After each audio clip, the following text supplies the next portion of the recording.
All right, ladies, gents, those in between, welcome to episode 12 of the MMA Commonwealth Connection. I'm Benny P. This is my co-host Jamal, and let's get into it. Jose Medina, the future GOAT, future UFC champion. I would say so. Listen, I'm all about the Bolivians. I'm all about. They said on commentary that he was only the second in UFC history. I don't know who the first was. I wasn't aware that there was another Bolivian in the UFC. If someone could inform me of that, I'd appreciate it. But so I did my research on this. I forgot the Ah. bloke's name. I forgot the bloke's name, but he fought on the Ultimate Fighter Latin America, and he got KO'd on the tough, and then he got KO'd in the UFC, and then he never fought again. But I don't know. He got finished in both of them fights, though. So it's actually funny that both of the Bolivian UFC fighters have both lost on the way to getting to the UFC. Like, the UFC rarely sign fighters coming off losses, but both of the Bolivian fighters, they've been signed coming off losses. So that's a unique thing going for the Bolivian MMA fans. Yeah, but though we do have I think I called him the fatter Chris Gutierrez. I think Dylan Danis, if he ate Dylan Danis, with their comparison I went for. Just personal, that's just a personal view of the guy, But actual fight wise, the guy's got heart. I remember I sent you a voice message saying like, just overall, just hype wise and then physique wise, the way the fight was going, it was starting to swing back and forth. I was getting some serious Oldberg and Zechku vibes watching this one. But who knows if Magomed was going to get dropped at any second. Didn't end up happening. He still ended up winning the fight. But then they still signed Medina anyway because he said it was tough and he showed heart and stuff like that. So tough one for Marco Tulio and Brendan Loughnane, who didn't get signed for performances and wins as well. Never mind just that, but yeah, it's tough. Yeah, definitely. So I made a video saying he was the worst signing. Like, don't get me wrong, I don't hate Jose Medina. I think Jose Medina seems like a really nice guy, but I think he's going to get really hurt in the UFC. Like, that Magomed gassed out a little bit. Imagine him against like fucking. Let's imagine somehow we get Jose Medina, since he's moving down to middleweight. Imagine we get Jose Medina versus Gregory Rodriguez, or we get him versus Michelle Olachechik. Like, people who are not going to stop moving forward and going to fucking land venom on this man. Like. Yeah, maybe not use RoboCop as the best example. The last time he got there in a fucking debutant, you know how that went. So, but I never want to say so much about Rodriguez because he's such a fun fighter. It's just you never want to put too much no more, or else something bad's going to happen. It seems like. Yeah, that's true. But he's like a Terminator though. Like fucking when he is on, he's like fucking like I don't know. He's very inconsistent. Gets KO'd with like hooked by Bruno Ferreira. Then takes a flush fucking knee from Chidi Nchukwi. So it's like, how good is his chin really? How bad is it really? I don't know. And he just takes fucking. I know he's not known for his power, but he was just taking clean shots against the cage by Jung Young Park, and then stiffed him against the cage, who's notoriously quite hard to finish. But then Jordan Williams, that was just too much from Jordan Williams. Just too much power. But Williams did better hurting Amavov than most other guys did. So I don't know. That's just the higher weight classes for you, I guess. And Williams arguably beat that Ramazan. Is it Kutu? Ramazan Kuramagomedov, yeah. That's it. Yeah. Oh, I was never going to remember that last name. These last names are getting harder and harder. I said it in my Magomed. The guy who fought Jose Medina, Gadzi Zulov. That's never going to be a name I'm going to be able to remember. It's one of them piss take spellings as well. It seems like Joanna Young Jacek. It's just a fucking piss take trying to spell names like that. It doesn't. The only one I know is I've got Shamil Abdurakhimov because anytime I put Shamil, it just autocorrects it on my phone. So I've got the Shamil Abdurakhimov down. I'll never incorrectly spell that, but other than that, yeah, I'm fucked. And I feel like most MMA fans a while ago, we found out how to spell Nurmagomedov pretty clearly. I feel like we've all got that one down, but yeah, it's tough. Yeah, definitely. Especially with Uberbach doing great things in the UFC. Abubakar Nurmagomedov. I watched a video where apparently all the other like Dagestanis were just bullying him because apparently he was like eating games. Not eating games. He was eating chocolate and playing fucking Overwatch or something like that. What, Abubakar? Yeah, apparently he's just the undisciplined one. Yeah, I can see that. I mean, yeah, that's like the thing I brought up on another episode was when CKB did the fucking game and they throw the fucking bits of paper at each other. And it was who's the least likely to skip a training class, and they all just started fucking pelting Shane Young. I felt so bad for him, but then we've seen what happened when the fight actually happened, so it makes sense. Apparently, I know this about Rano. I don't know if you've seen this. I was in MMA Guru stream and someone brought up that Eugene Behrman was telling Shane Young to retire. I didn't see the context for it or the video, but apparently that happened. So I don't know if anyone's seen that. Yeah, that would make some sense. Did they mention what Shane Young responded with that? No, it was actually just I was just watching Guru stream and I was doing something in the background and I just heard him read out someone that said Shane Young told me to retire, and that was it. There was no context, no follow-up or anything, so I don't know. But maybe that didn't even happen. Maybe I've just slated Shane Young for no reason, but someone wants to find that out, it'd be quite good. Yeah, who knows? Still haven't seen the UFC roster watch, get rid of Shane Young and Blood Diamond yet. So maybe because there's an Auckland event coming up, maybe they're actually going to fight still. I don't know. Blood Diamond, 3-3. So he's finally going to do it. He's finally going to go on his run. This is the time. He's fucking 4th time's the charm, as they say. Well, the issue is it's been progressively proving himself less somehow. Like he's getting worse, is what it seems like. Because he lost his debut by submission against Jeremiah Wells, who's a good fighter. It was honestly respectable. But then the Koski performance is quite considerably not as good as Jeremiah Wells. Lost that fight. And then he fights a grappler in his debut, and Charles Radke, and almost gets knocked out. So his next one, if I had to guess the middleweight weight, it would probably be like who's a really grappling heavy welterweight, and they would just stiff him out cold. Maybe Mickey Gall goes in there and plants one on his chin, puts him away. That could be it. I think Mickey Gall got cut. Where's Mickey Gall? What's he doing? I thought he got cut as well, but I've seen him tweet a while ago that he's still signed. Someone tweeted that he was cut and he said, I'm not, so I don't know. For Mickey Gall, man. So he could beat George Williams, no problem. No fucking Amavo. Nah, not Gregory Rodriguez, nah. Mickey Gall drops him and then submits him. That's just how it goes, man. Mickey Gall arguably beat Jordan Williams. He did. He beat Jordan Williams easier than Ian Gary did. Like Ian Gary was having some trouble. True. But Mickey Gall just goes in there, fucking drops him and subs him straight away. Well, yeah, Mickey could have given him the secrets as well, because that was before the Ian Gary fight and they trained each other at Kilcliff for a bit in the end. He was Ian Gary had a video on his YouTube channel, and it's an unknown video. It's not got a lot of views, but it was a video of Ian Gary, Michael Johnson, Jason Jackson, and Mickey Gall playing hide and seek at Kilcliff. It's a very underrated video, I enjoyed it. And Henry Hooft is in it, and he just leaves it right at the start. So I enjoyed that. That is a very interesting video. I won't spoil who wins. If you want to go and anyone wants to go and check out Ian Gary playing hide and seek at Kilcliff, but you can go and watch it if you want. Speaking of Dana White Contender Series, what would you have you written down who you're going to match everybody up with? No, I could give you just the top of my head though. What makes sense? Yeah. So, what was the first fight? It was Rufy. Rufy's a welterweight, yeah. Yeah. A welterweight. So you'd have to someone kind of lower down. I mean, he looked pretty decent as well, and he's from that fighting there. So you could get him. You could do him versus it doesn't be something bad. You could do him versus Semmelsberger or something like that. Big fun fight. Fuck that.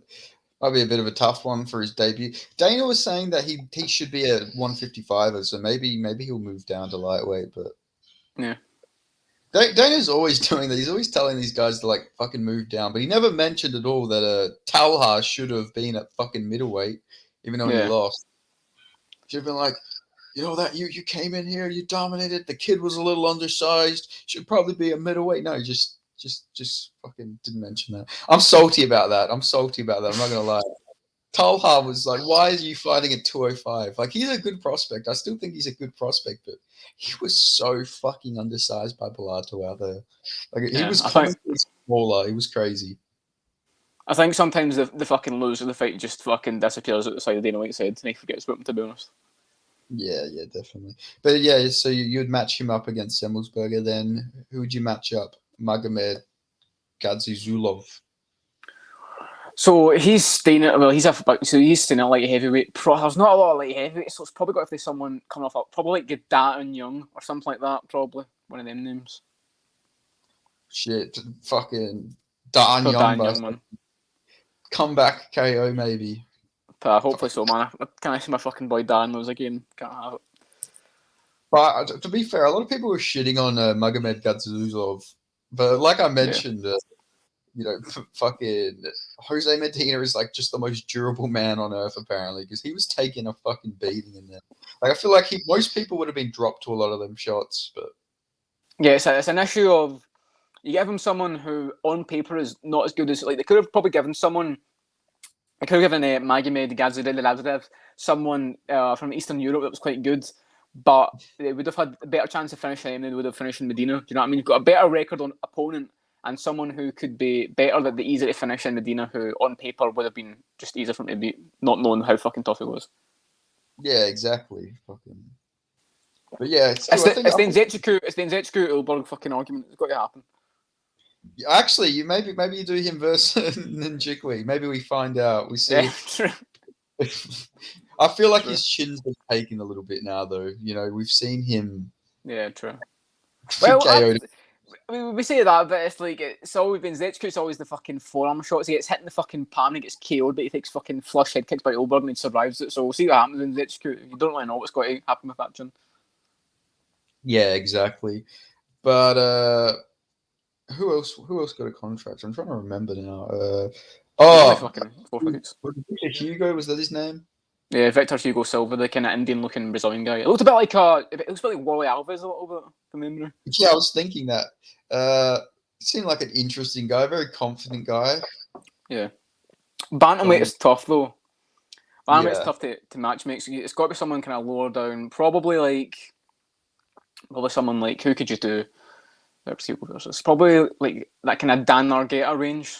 Probably not. You don't have to give him someone coming off a win, so that kind of area, the top 40. Yeah, that makes sense. You know that guy. What was interesting about that guy? He was literally a fucking welterweight. I don't know. Maybe was he just Wally Alves, just on a fucking weight cut? Maybe is that what it is? Yeah, he was fighting at welterweight, lightweight, and featherweight. Like fucking hell. Yeah, I don't know how the fuck he made welterweight. To be fair, didn't seem that low a bantamweight, but fair play him. Oh, I have some breaking news, by the way. Go for it. Hit me with it. Breaking news.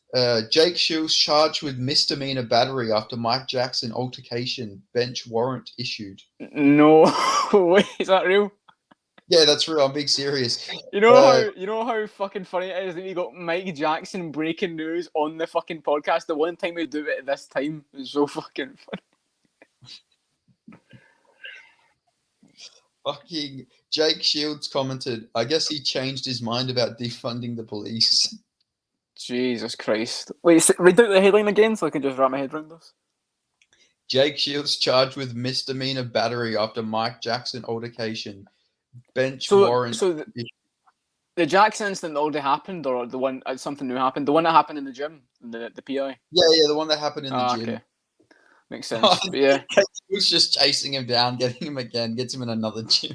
That's what I thought. That's when you read it out. I thought, oh my god, they're fucking went at it again somewhere. What the fuck happened? But yeah. It's like I said about the time zone though. It's my bad, by the way.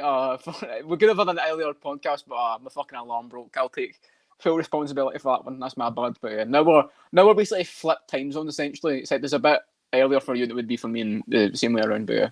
So it's kind of jarring. I'm going to lie. I'm used to the light fucking beaming in from outside, but I'm not fucking sitting here. It's all dark outside. It's quite weird.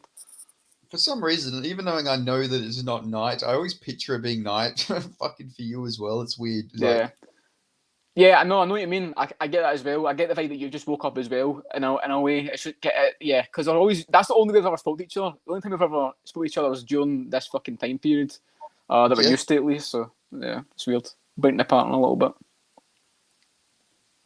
But yeah, so Mike Jackson he's clearly taking his camp against Pat Miletich seriously while he's yeah.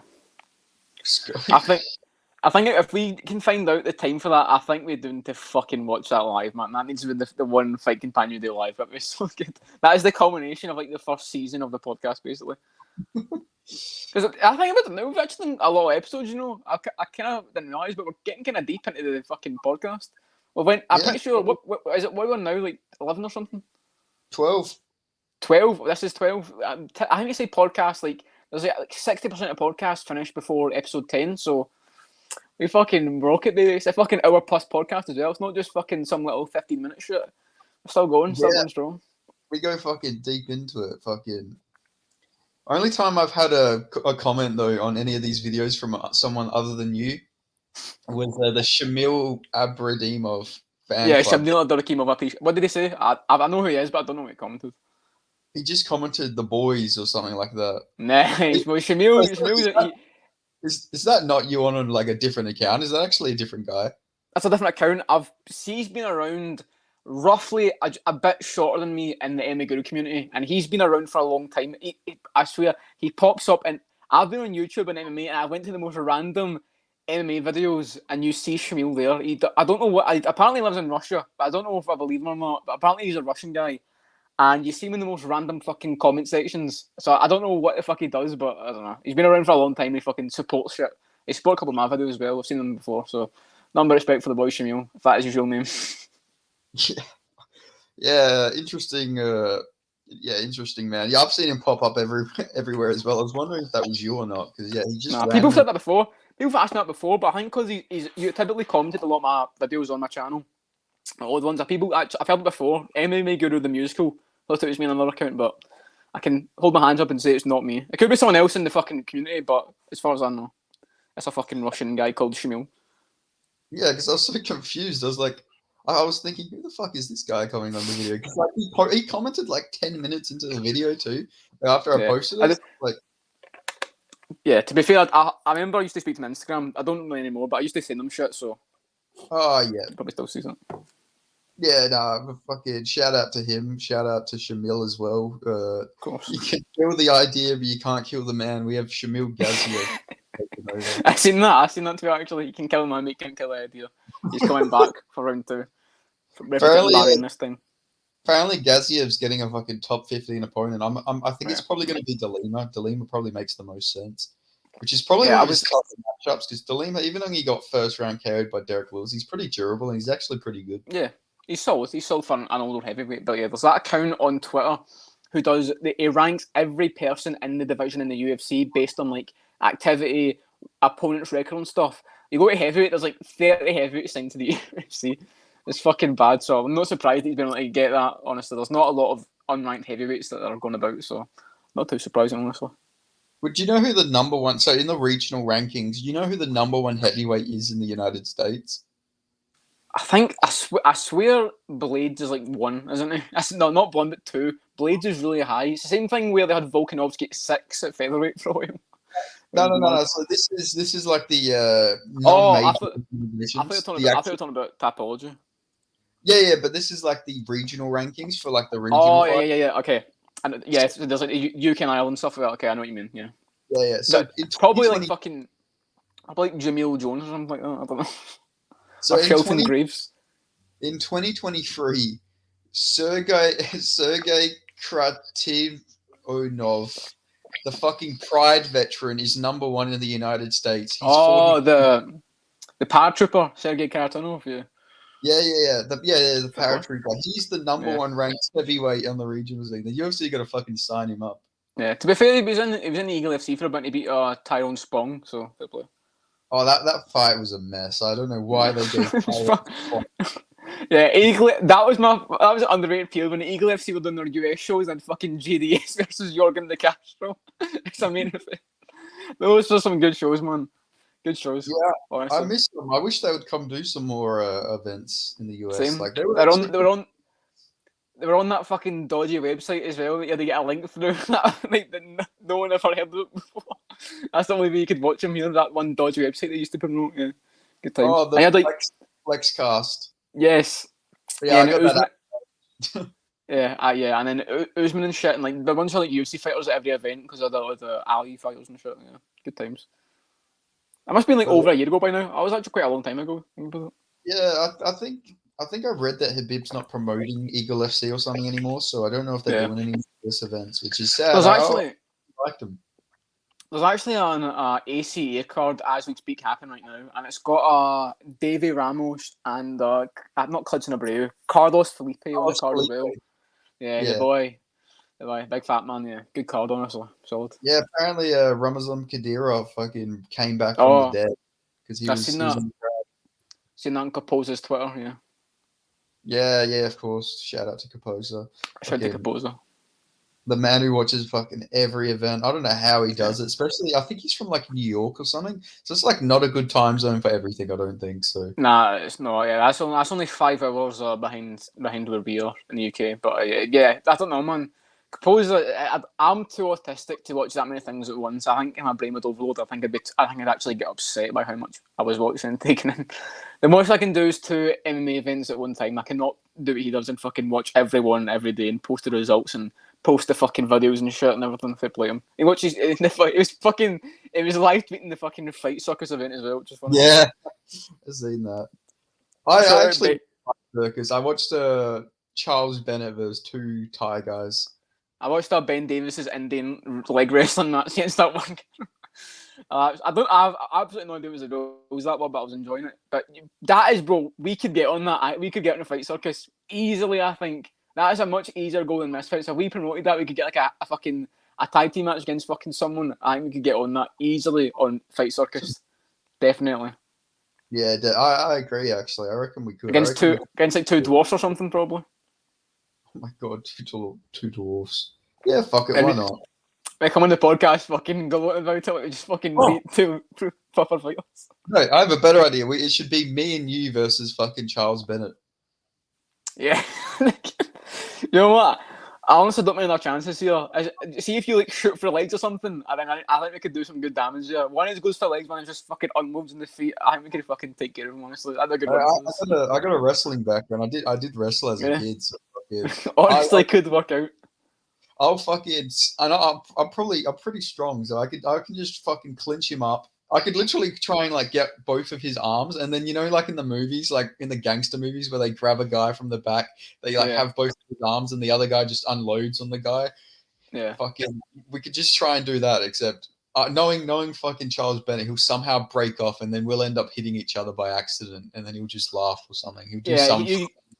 You get me in a fucking full Nelson, and I fucking wind up a fucking roundhouse and just fucking flatline KO you as he moves it away.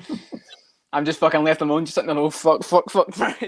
It's just this fucking Charles Bennett. Fucking God, yeah. I think he'd be down for it, man. I think he'd built for it. Fucking Jesus Christ, though. If we got fucked up by Charles Bennett, like 1-on-2, that would be such a bad look. Yeah. They come in a podcast and say that it was a fluke or some shit like that. Yeah. We have to ask for a rematch or some shit. Or we could just get like a fucking like a tag team Indian leg wrestling match against fucking John Morgan and fucking James Lynch, some shit like that. We can have we have Vlad in there. They should do Vlad versus fucking John Morgan in Fight Circus, bare knuckle MMA. Vlad's a massive. If we had Vlad in our team, I'd be confident. Vlad's a fucking big advantage right now. Honestly, we could gather up a fucking solid team. If we get Bert MMA as well, Bert the fucking beast, who got fucking robbed in his boxing match, by the way, should be 5-0. Honestly, disgraceful. They can't see us winning. If we could get me, you, Vlad, and Bert MMA, we'd be fucking unstoppable in the fucking 8-man tag scene of Fight Circus. Oh my god, we have to speak about fucking Keemstar offering MMA Guru the fan. Oh my god, yeah. Listen. I don't know if you can see this, but on the wall behind me here, it says Day 88 of Swarms Camp. I trained and promoted a fight that was never official between me and Swarms, Brandon Scott, as he's known, Misfits, regular, fighting Ryan Taylor, fought him before, fought Deji, fought in the 4-way thing with Nick Lemon stuff, fought KSI on the KSI double fight night thing. And I called him out for 88 days and trained boxing for 88 days, and he never responded. And all it took was for one call out on MMA Guru's stream where he promoted me and played my voice message on stream, which was very awkward, against the fan. And I've heard nothing back from the fan or Keemstar. I am the most ducked man in the influencer boxing scene. I'll leave it at that. Listen, I want one fight, just one fight. I can do that and then promote my MMA career and I'll debut as an amateur. That's what I want. But no one's fucking giving me any fucking challenge, so that's what it is, man. No one wants it. I publicly called them out on Instagram for days. I had fucking Cage Warriors fighters promoting it on their page, trying to get me the fight with Swarms, and fucking never happened. Never even read my DMs. I've got like a fucking full page full of DMs with Swarms asking them like for negotiations and saying we should do it in fucking Belgrade, Serbia. And I didn't get anything back, so that's what it is. Why do you want to fight Swarms so badly? Well, I realised how weird that sounds out of context, just the whole thing, but yeah, I gained some respect for him, but it was after the KSI thing when he fought Pineda and Swarms on the same night, and I was basically like, one is a fat musician who hasn't trained for this fight at all, one is a malnourished Mexican who had to fight over the UK for this fight. It is not impressive that KSI beat them both in one night. any other pro fighter would have, including guys on Misfits. So my thing was, Swarms is a lot bigger than me. I'm not a big guy, height-wise, weight-wise, anything. Swarms is a lot bigger than me. He's a decently tall guy. He's a fucking heavy guy. He's fat at that time as well. So I was like, dude, you've got like 100 and something pounds on me, something height on me. I'll go in there with Swarms on a fucking camp, but he's got an extended training camp for me, obviously, because he's been training to fight KSI this entire time. He'll have the advantage in the training as well, for boxing specifically. And I'm going to go in there and smoke him. And I did that for 88 days, calling him out just to prove myself, and I didn't hear anything back. So, yeah, I've got respect for him now, though. Swarms seems like a cool guy. He's humbled a little bit from the whole thing, but yeah. And I hope he beats Ryan Taylor as well, so that counts for anything. You should fight Pineda. Like, fucking Pineda. Bro. I think you could get that fight. He's a pretty skinny guy, so he's tall, but he's skinny. It's up to one person. The one person it's up to is the MMA guru. If he puts me, doesn't have to do a video. I'm not asking for that. That's retarded.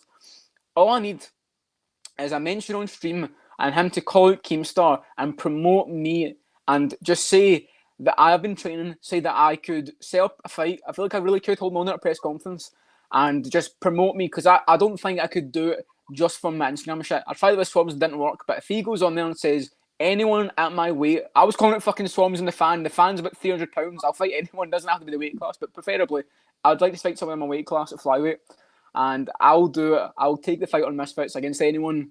I'll smoke them. That's what I'm saying. That's the promotion right there. I'm trying to think of who you could fight. Who's that Jack Doherty? Do you know that Jack Doherty guy? He looks pretty skinny. Is that the magician or something like that? Like I'm thinking. No, he's just some like douchebag who always makes like these shitty shorts. What about FaZe Rug? I could fight FaZe Rug. I'll take that fight, honestly. That'll be good. I'm gonna find you a fight somehow, and I'm gonna promote the shit out of it on my Twitter. Well, get me someone. I will show up to Misfits. I'll do the press conference. I'll promote the fight. I'll get in shape. I'll take it seriously, and I'll give you a fucking brutal KO. I'll fucking guarantee that. I'm a man of my word. Fucking. Oh, I'm trying to think. I can't remember who it was, but there was some influencer, and I was actually like some Australian fucking influencer, and I was actually legitimately trying to get a fight with them. But obviously, my fucking Twitter account wasn't as big as it is now. But you should put your name in the raffle to fight that fucking AFL guy on fucking Hex. Yeah, fucking. Now there is one problem there. Fucking, I think he might outweigh me by about fucking 45 kilos. But I'll fucking put my hat in the fucking thing. It's an exhibition MMA fight, so yeah. Weight classes can't matter too much. Oh my god, if I got flatline though, Jesus Christ. But other plan, yeah, that would be fucking rough. I'd build you back up for the podcast. Another thing with Swarmers was to make it more fair. I say we do a 2 out of 3 falls thing, and we do like a 3 stages of hell boxing match. Not even a boxing match. Basically, the first overall competition would be a boxing match. Second would be a rap battle, and then the third one would be a jiu-jitsu match. I think it was that order, but it was those 3 things: a rap battle, a box match, and a jiu-jitsu match, and we'll see who comes out with the most points at the end of it. So that was my pitch to Swarms to make it more fair. I've never heard Swarm's music. Is he good, or is he just like a mumble rapper? No, he's alright.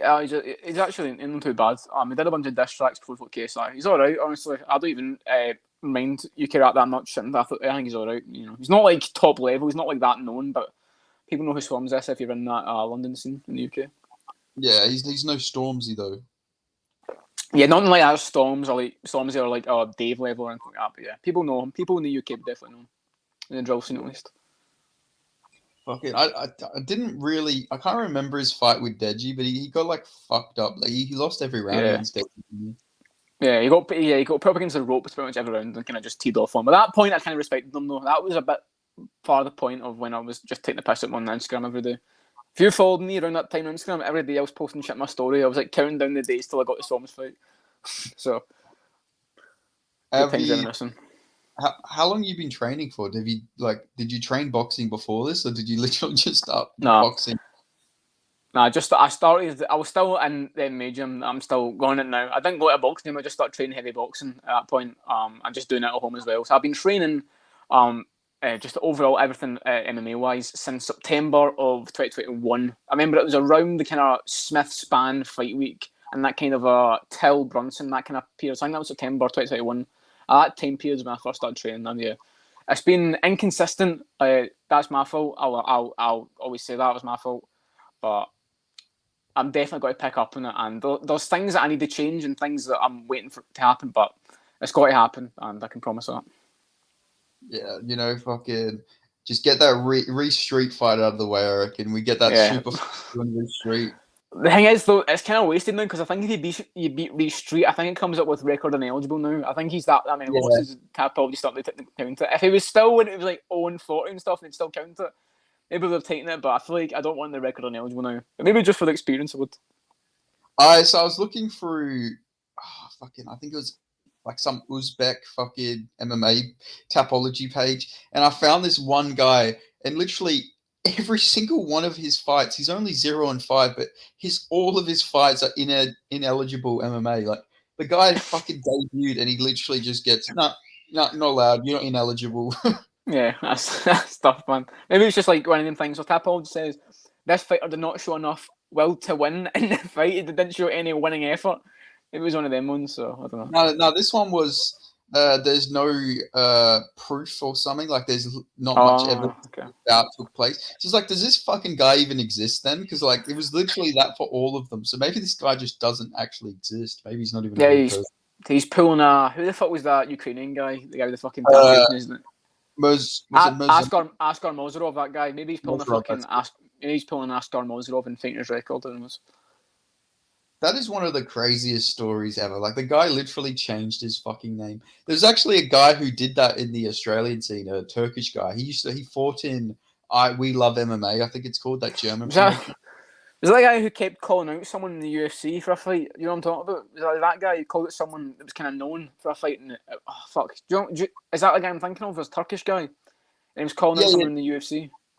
I don't think he called someone out in the UFC, but he kept calling out Colby Thickness, who was Volkanovski's training partner, and he brought a chicken. He brought a chicken to the fucking weigh-ins. Yeah, he brought an actual chicken, and he said, "This is Colby Chickenus. Jesus Christ. You fucking coward! I don't have an arm or something." He says he's like, because he's got a really fucked up pec. He says, "I got a and he's like, this isn't a fight to me. This is a war, and you didn't show up. You fucking coward." He said that.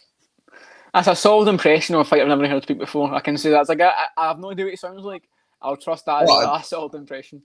That was actually a good impression. I can't believe I got that correctly. Did you watch my Ariel Helwani's like a shill for Logan Paul video? Your one or the MMA Guru's one? My one. My one actually came out before the MMA Guru's one. Just nice. No, I haven't seen it. No, what do you want me to say about it? So I'm watching in the video. I actually did a fucking Ariel Helwani impression, and it was actually it was very. I took a lot of influence from MMA Guru, but I don't think I can do it again because I tried to do it again in the video, and it was a lot shitter. So. Yeah, I'll watch back and I'll have to hear it. But I was like, what the heck, Dylan? Obviously, I didn't do it in that voice, but it was like, what the heck, Dylan? Logan didn't do nothing. He's not the one suing you. I'm familiar with the Ariel Helwani fucking type speak for him and Guru here. I know the lines on the lines. I love every time. I love when Guru does a fucking Helwani impression. I can't lie, they're fucking amazing. I know. To stick with, I know we're talking about the Australian regionals there, so I'll go for this quick transition just to talk about something I want to mention for a New Zealand fighter, Janae Harding. Did you see that she had a fight against a girl that was like 1-2, and in their own event she lost? What? Yeah, she got cut from Bellator, and she fought a girl that was like 0-2, 1-2, and it was like her event. She lost it by decision. I didn't hear that. I can't remember what her record was, but it happened like a couple of weeks ago. You can check Janae Hard's record, but yeah, the girl was like a negative record, and she lost it. What's her name again? How do you spell it? Janay. I think that should come up for it. Janay. Yeah. Gany. Did you say? Nay. Nay. Janae Harding. Yeah. Oh yeah. She come up. Okay, let me have a look at this. Oh my god, that's certainly something. What was the record? Didn't beat down promotions. Oh, yeah. I didn't even see that fight. That's actually interesting. You bring that up. I'm actually going to transition into something about that card as well. Actually, so So there was this really hyped up prospect on the card, who he's won all these like kickboxing matches. He won King of the Ring, like what Blood Yeah. Diamond, Carlos Olberg, Israel Yep. Adesanya won. It was Yeah. really, really hyped up. It was being built up. He fought he beat a 4-5 opponent who's like 36 years old, sort of a like chubby bantamweight, called Shane Parker, who used to he was in the Olympics for wrestling. Well, he got fucking choked out by this guy, and this guy was actually like a genuinely really good prospect, and he got choked out by a 4-5 opponent. 4-5, fucking hell. Oh, is it on? You said it was on that same card?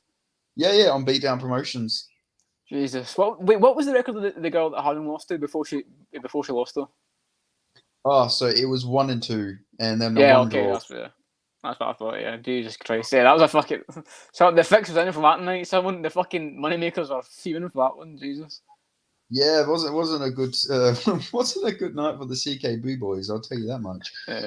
Fucking, I've got the fucking the Bellator press conference that just happened. Bellator 300 press conference, and it's up in a fucking like a high-story building.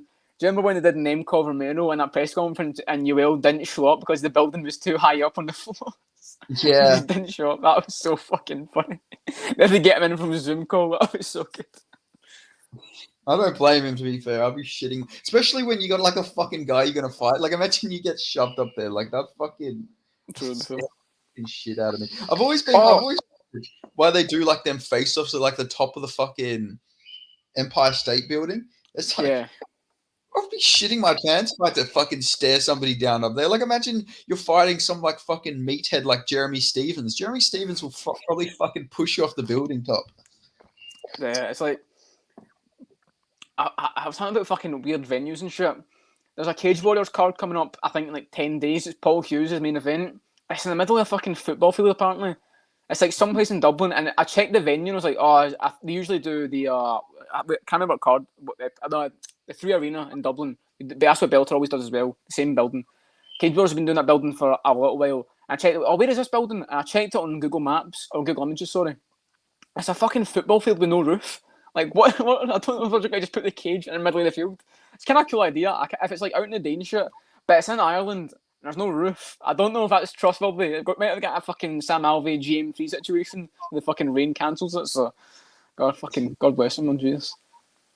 But yeah, fucking hell, that's that's Sam Alvey fucking GM3 thing. I always giggle when I go through Sam Alvey's record and I read that. Yeah. What did you think of? Did you catch up on the Octagon Challenge thing? So I watched a bit of the first episode, but I didn't get much through it. I got distracted with Dana White Contender Series. Yeah. But I'm up to date with the fourth one, man. It's fucking banging. It's my new favorite thing in MMA right now. Yeah, I'm actually enjoying it. I'm a big fan of the stuff Octagon's doing right now. I actually think they're a really, really good promotion. I'm very interested to see how that fight between the two comedians is going to go. Yeah, Jake Quickenden and Paul Smith. Paul Smith is the guy I sent you, who's like the English Talha, Mortaz Talha. That's that guy. He's a Scouse comedian, and he's fighting Jake Quickenden, who was on like I'm a Celebrity and shit in the UK. He's like a reality TV star. You know, doing a fucking MMA fight, which is cool. And then they also did a video for Shamrock, who is a next gen guy. He's fights in Octagon, and did a fucking really good fucking documentary about him and his upbringing. Shit, really well made. So yeah, Octagon's doing good stuff, man. Why did they make like a documentary about him? Well, his fucking backstory's mad. So it's Shamrock, and he's he was born in Liverpool, I think. And I'm going to fuck up the story. There's a whole thing on our channel. You can watch it, but it was in crime and shit. He got arrested for burglary, which he said he never did. So they arrested him for that, and they released him on bail. But then they ended up trying to get him back because they were never supposed to release him. It was an accident. So he fled the country and ended up in Malaysia, where he started the MMA there, trained jiu-jitsu and shit, and went through all of the Malaysian regionals, became champion, undefeated there, and then eventually got kicked out of his gym, moved to Dublin, where he started fighting, and then won a title regionally in Dublin, got arrested because he was still wanted the entire time, got released from prison, and then went to England, started training at Next Gen. There's a whole lot of weird shit in between there, shit that happened. It's a cool fucking story. It's a real cool story, but yeah, that's the gist of what happened. He was training in Malaysia on a fucking run, undefeated, when he was still wanted for being arrested in England. So. Fuck, that actually does sound cool. It reminds me a lot of obviously the story is different Did you say Ian Heinisch? Yeah. Yeah. I was gonna say Ian Heinisch. Yeah. You said that reminds me a lot of when probably United.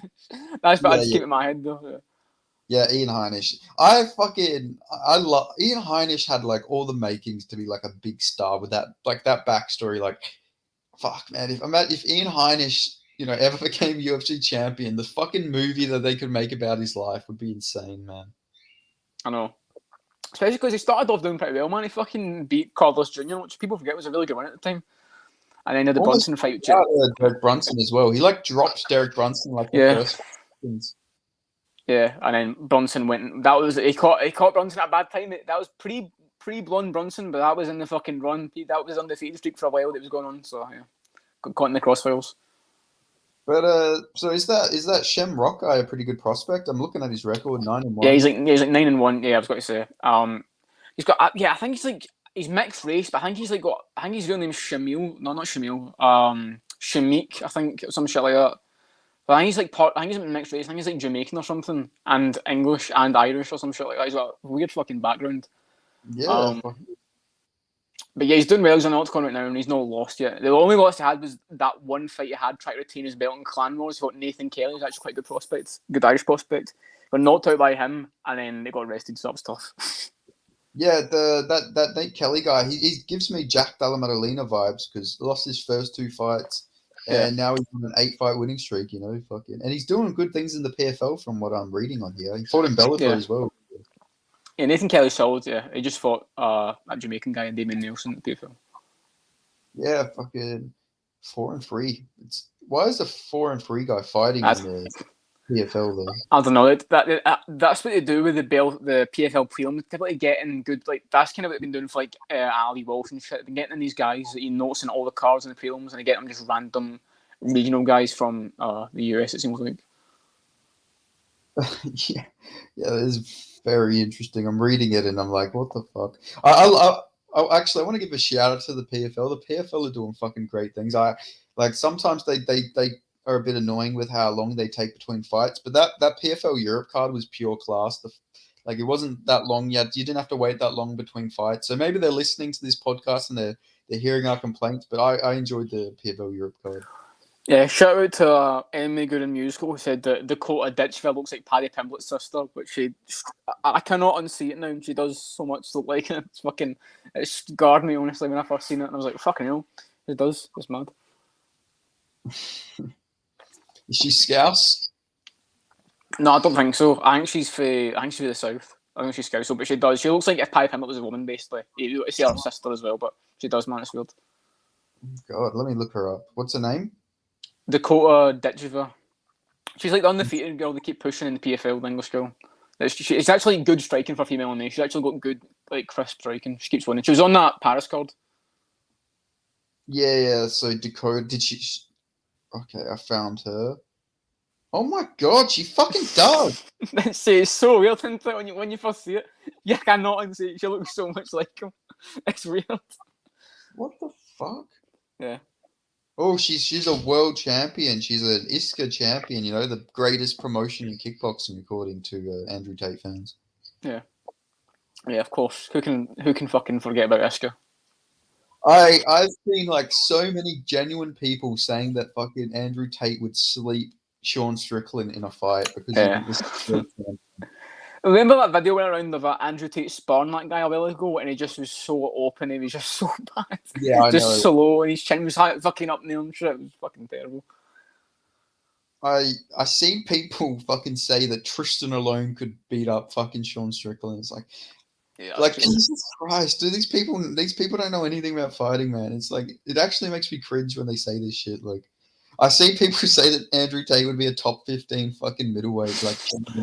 Well, you never know. Realistically, I wouldn't go that far to say it's not just going to happen, but you never know. It's middleweight. It's interesting. Did you see his knockout I posted? His MMA knockout? Yes. Oh, yeah, I did see that. Had shades of Jamal Hill versus fucking Johnny Walker with the way he threw them punches. Yeah. It was never, even the fights where he was active, though, he was never even that good. You watch him fight, he was never actually that technically good in defeat. Yeah, like don't get me wrong. Like people think I'm saying like he's a shit fighter. He wasn't a bad fighter. He just wasn't an elite fighter. He wasn't fighting anybody Yeah, good.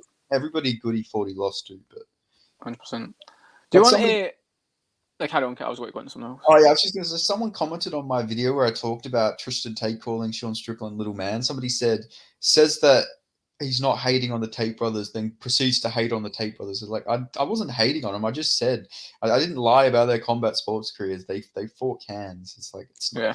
hating to tell the truth. You know, facts don't care about your feelings, as they say. What were we gonna say? Bosh. I was going to say if you want to fucking break down the fucking UFC card. We Yeah, missed. We didn't miss, but there was no UFC card last week, so we didn't have anything to do for it. yeah, we can talk about that. Fight's been cancelled. Chris Gutierrez versus Montel Yeah. Jackson. And now Unfortunately. fucking Alatang Hilly's got a fucking shot to get into the rankings. Of all the fucking bantamweights, Alatang Hilly's getting his fucking shot. Fair play to him. Is he coming off a loss or did he win his last fight? No, he beat Chad Anheliger and he beat someone else. He did draw with Lopez and I think he beat that English guy Cameron Else. Or maybe not. Yeah. I think Aricha Ling beat him, and I think he beat Kevin Kroom. That's who he beat.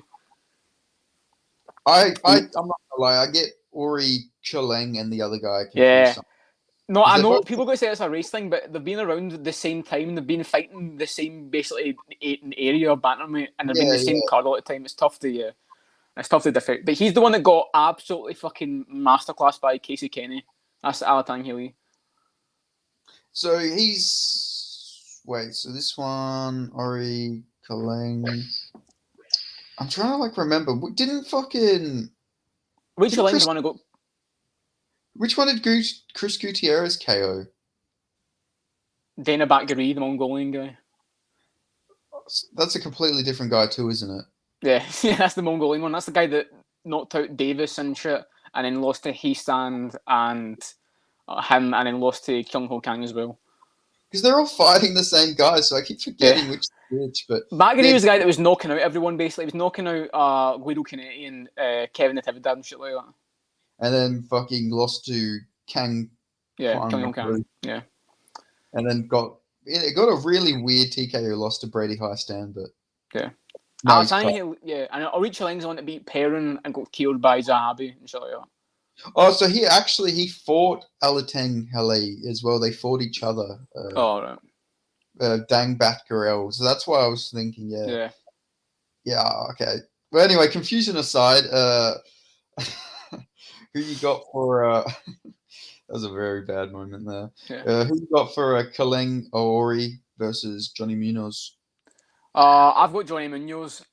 He actually did better than he should have realistically against Santos. So fair play to him, especially after the fact they got fucking kicked so hard in the nuts. They start pissing blood after the fight. That was rough. And Amin Zahabi, not known for his KO power exactly, so that was a bit untrustworthy. I'll go Johnny Munoz. Just a bit better. Not the greatest of fights, but yeah.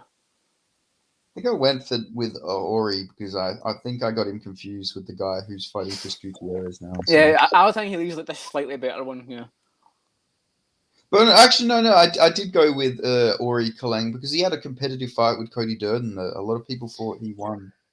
True, to be fair, that was the fight with Cody Durden and I got myself cancelled. Yeah. So I went with him just because he had a competitive fight with Cody Durden, you know. So and he also almost beat Jeff Molina. He almost knocked Jeff Molina out. So yeah, I'm going with him. Underrated fight. Yeah. Is that the first fight? Is it not? Oh wait, no. I think Montana De La Rosa versus JJ Aldrich was the first fight. That's what I was thinking of. Yeah, JJ Aldrich, man, fucking hell, that is just unfortunate genetics. You know what I mean? She's like late 20s, fucking. I'm not going to say what I want to say, but JJ Aldrich has just been whatever the opposite of the Fountain of Youth is. She fell in it when she was a kid and was struggling to get out of it. Yeah, it's tough, but yeah. I remember we got very close to a Montana De La Rosa nip slip in her last fight against Tatiana Suarez, which is probably the most exciting thing of her career. Yeah, I think she'll beat JJ Aldrich. She's actually not that bad. She went to a draw with Maya Bueno Silva, so she's quite decent. Yeah, I don't know women's MMA, but JJ Aldrich had a competitive fight with Erin Blanchfield, so I'm basing it on that. I'm going with JJ Aldrich, but you can flip it. That's fair, yeah. And a short notice for Aldrich, which could add to something, but it's women's MMA, so it doesn't really fucking matter at all. And then we got Vanessa Demopoulos versus Kanako Morita. I'm going with Kanako.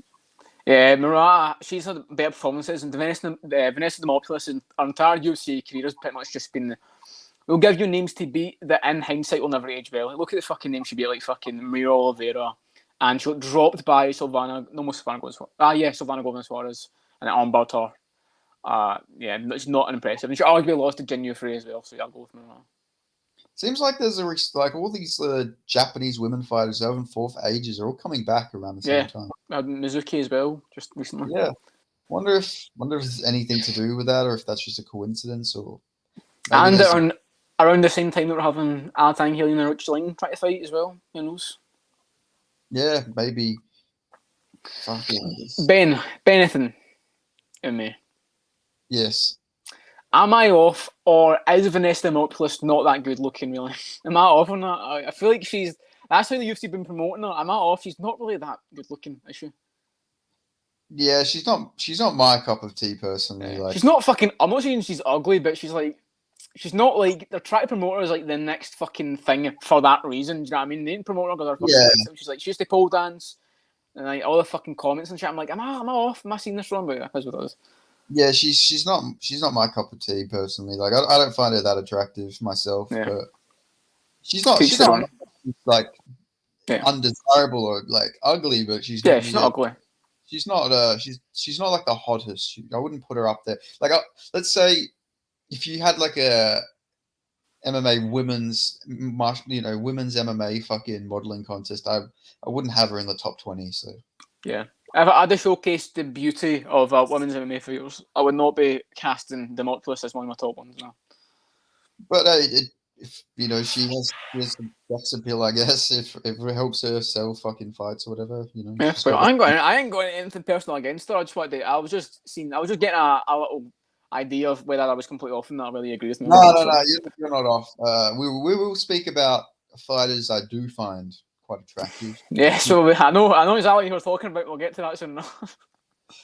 But yeah, I'm going with Kanako Murata here. I don't know anything about it, but I did see she got injured against Jaroba. Yeah, Jaroba, and Jaroba's actually a pretty good fighter. So was that fight competitive? If you remember it. Yeah, it was all right. I think it wasn't even like an armbar. She just fucking blew her in the feet, I think, and like late in the fight. But so she went long with her at least. So I know wins and the finishes aren't exactly the craziest thing to look back on, but yeah. And she had some good wins and everything before that. She actually looked like she had a good career for women's mixed martial artists. Beat Randa Marcos, she beat Carla Esparza. So yep, true. She did. Randa Marcos was very competitive with people she shouldn't have been. So it's interesting. But yeah, I'm going with Kanako. Who are you going for? I've got Kanako as well. Yeah. Yeah. But it is women's MMA, so who knows, man? Like, flip a coin. That's what it is. And then we got a very random fight in the flyweight division between Nathan Maness and Mateus Mendoca. Very weird that Mendoca is going down to flyweight. Like, I don't know. Maybe he'll have some success there, but I feel like it's a weird move for him. But yeah, Nate Maness in the mix for one of the best tattoos in the UFC, I'd say. I like the fucking slash he's got on his chest. The blood dripping from it, I think it's quite unique.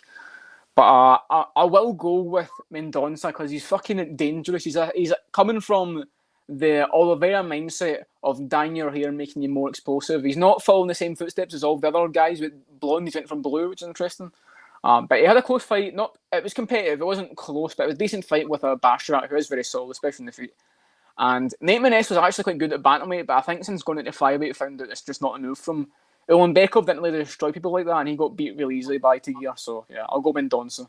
But maybe my KO as well, because Maness got dropped like gravely at bantamweight. So yeah, it's definitely a very interesting move. I have no clue why he's doing it again. This guy used to be a lightweight. Like, he used to fight at fucking 155. What, Mendonça? No, I don't know. No, Maness. Oh, I mean, he was a big guy for bantamweight, but yeah, I wouldn't have said fucking lightweight. But yeah, that's crazy. He won like regional championships at lightweight, I believe. Yeah, he won the Warrior FC lightweight championship. But now he's a fucking flyweight, so fair play to him. But fair play to him, yeah. I've got Mendonça. I think Maness has a really good chance here. Like, I don't think this is like a run through fight. I don't think this is one sided. Maybe Mendoza will get a quick KO or something. But I think Nate Maness, he's against another striker, so I think maybe we can see an actual like barn burner here. He's got good boxing. You know, beat Tony Gravely. Gravely's, even though he got cut from the UFC, I think he's a pretty solid fighter. Yeah, no, Gravely is actually quite good. I know it's bantamweight; they're all kind of good, but yeah, Gravely was fucking underrated, man. Yeah. What were you laughing at, mate? I fucking on my video, I had that press conference for Bellator, and YouTube was on autoplay, and it went to Mixed Martial Academics MMA Iceberg video, and it was the MMA Guru, but it was just him sitting there in this fucking downy fucking face for about 5 minutes there, and I was just staring, I'm just sitting there, fucking mouth open, looking down. I just couldn't fucking help myself. I had to compose myself, but yeah. That's all good. That's all good, mate. But yeah, I'm gonna go with Mendoza here, probably by TKO. Yeah. And then we got Carolina versus Diana Bellavita. So who you going with? Who you taking? I'm going to this is an interesting one. I'm going to go with Diana Bellavita. No reason. I really don't hope that she sees this video and likes the fact that I picked her. I'm purely picking Bellavita based off her skills as a mixed martial artist. The way she looked against Mira Oliveira, very refined on the feet, very skilled, and I'm going to leave it at that. Bellavita by decision. Yes. All right, moving on now. No, I'm joking. Yeah, I got Carolina in this one. I think, you know, Diana Bellavita, she's not bad, but she did lose to Liana Jujua, so that's not a good look in my opinion. But at the same time, Colin Cavich did lose by first round submission to Jessica Penny, so who really fucking knows? Yeah, really knows? Flip a coin. Yeah. I went Bellavita because Colin Cavich is in her late 30s, so I think she might start to fall off soon. Well, she's on like the best career run of her career. It's really fucking weird. True. Like, True.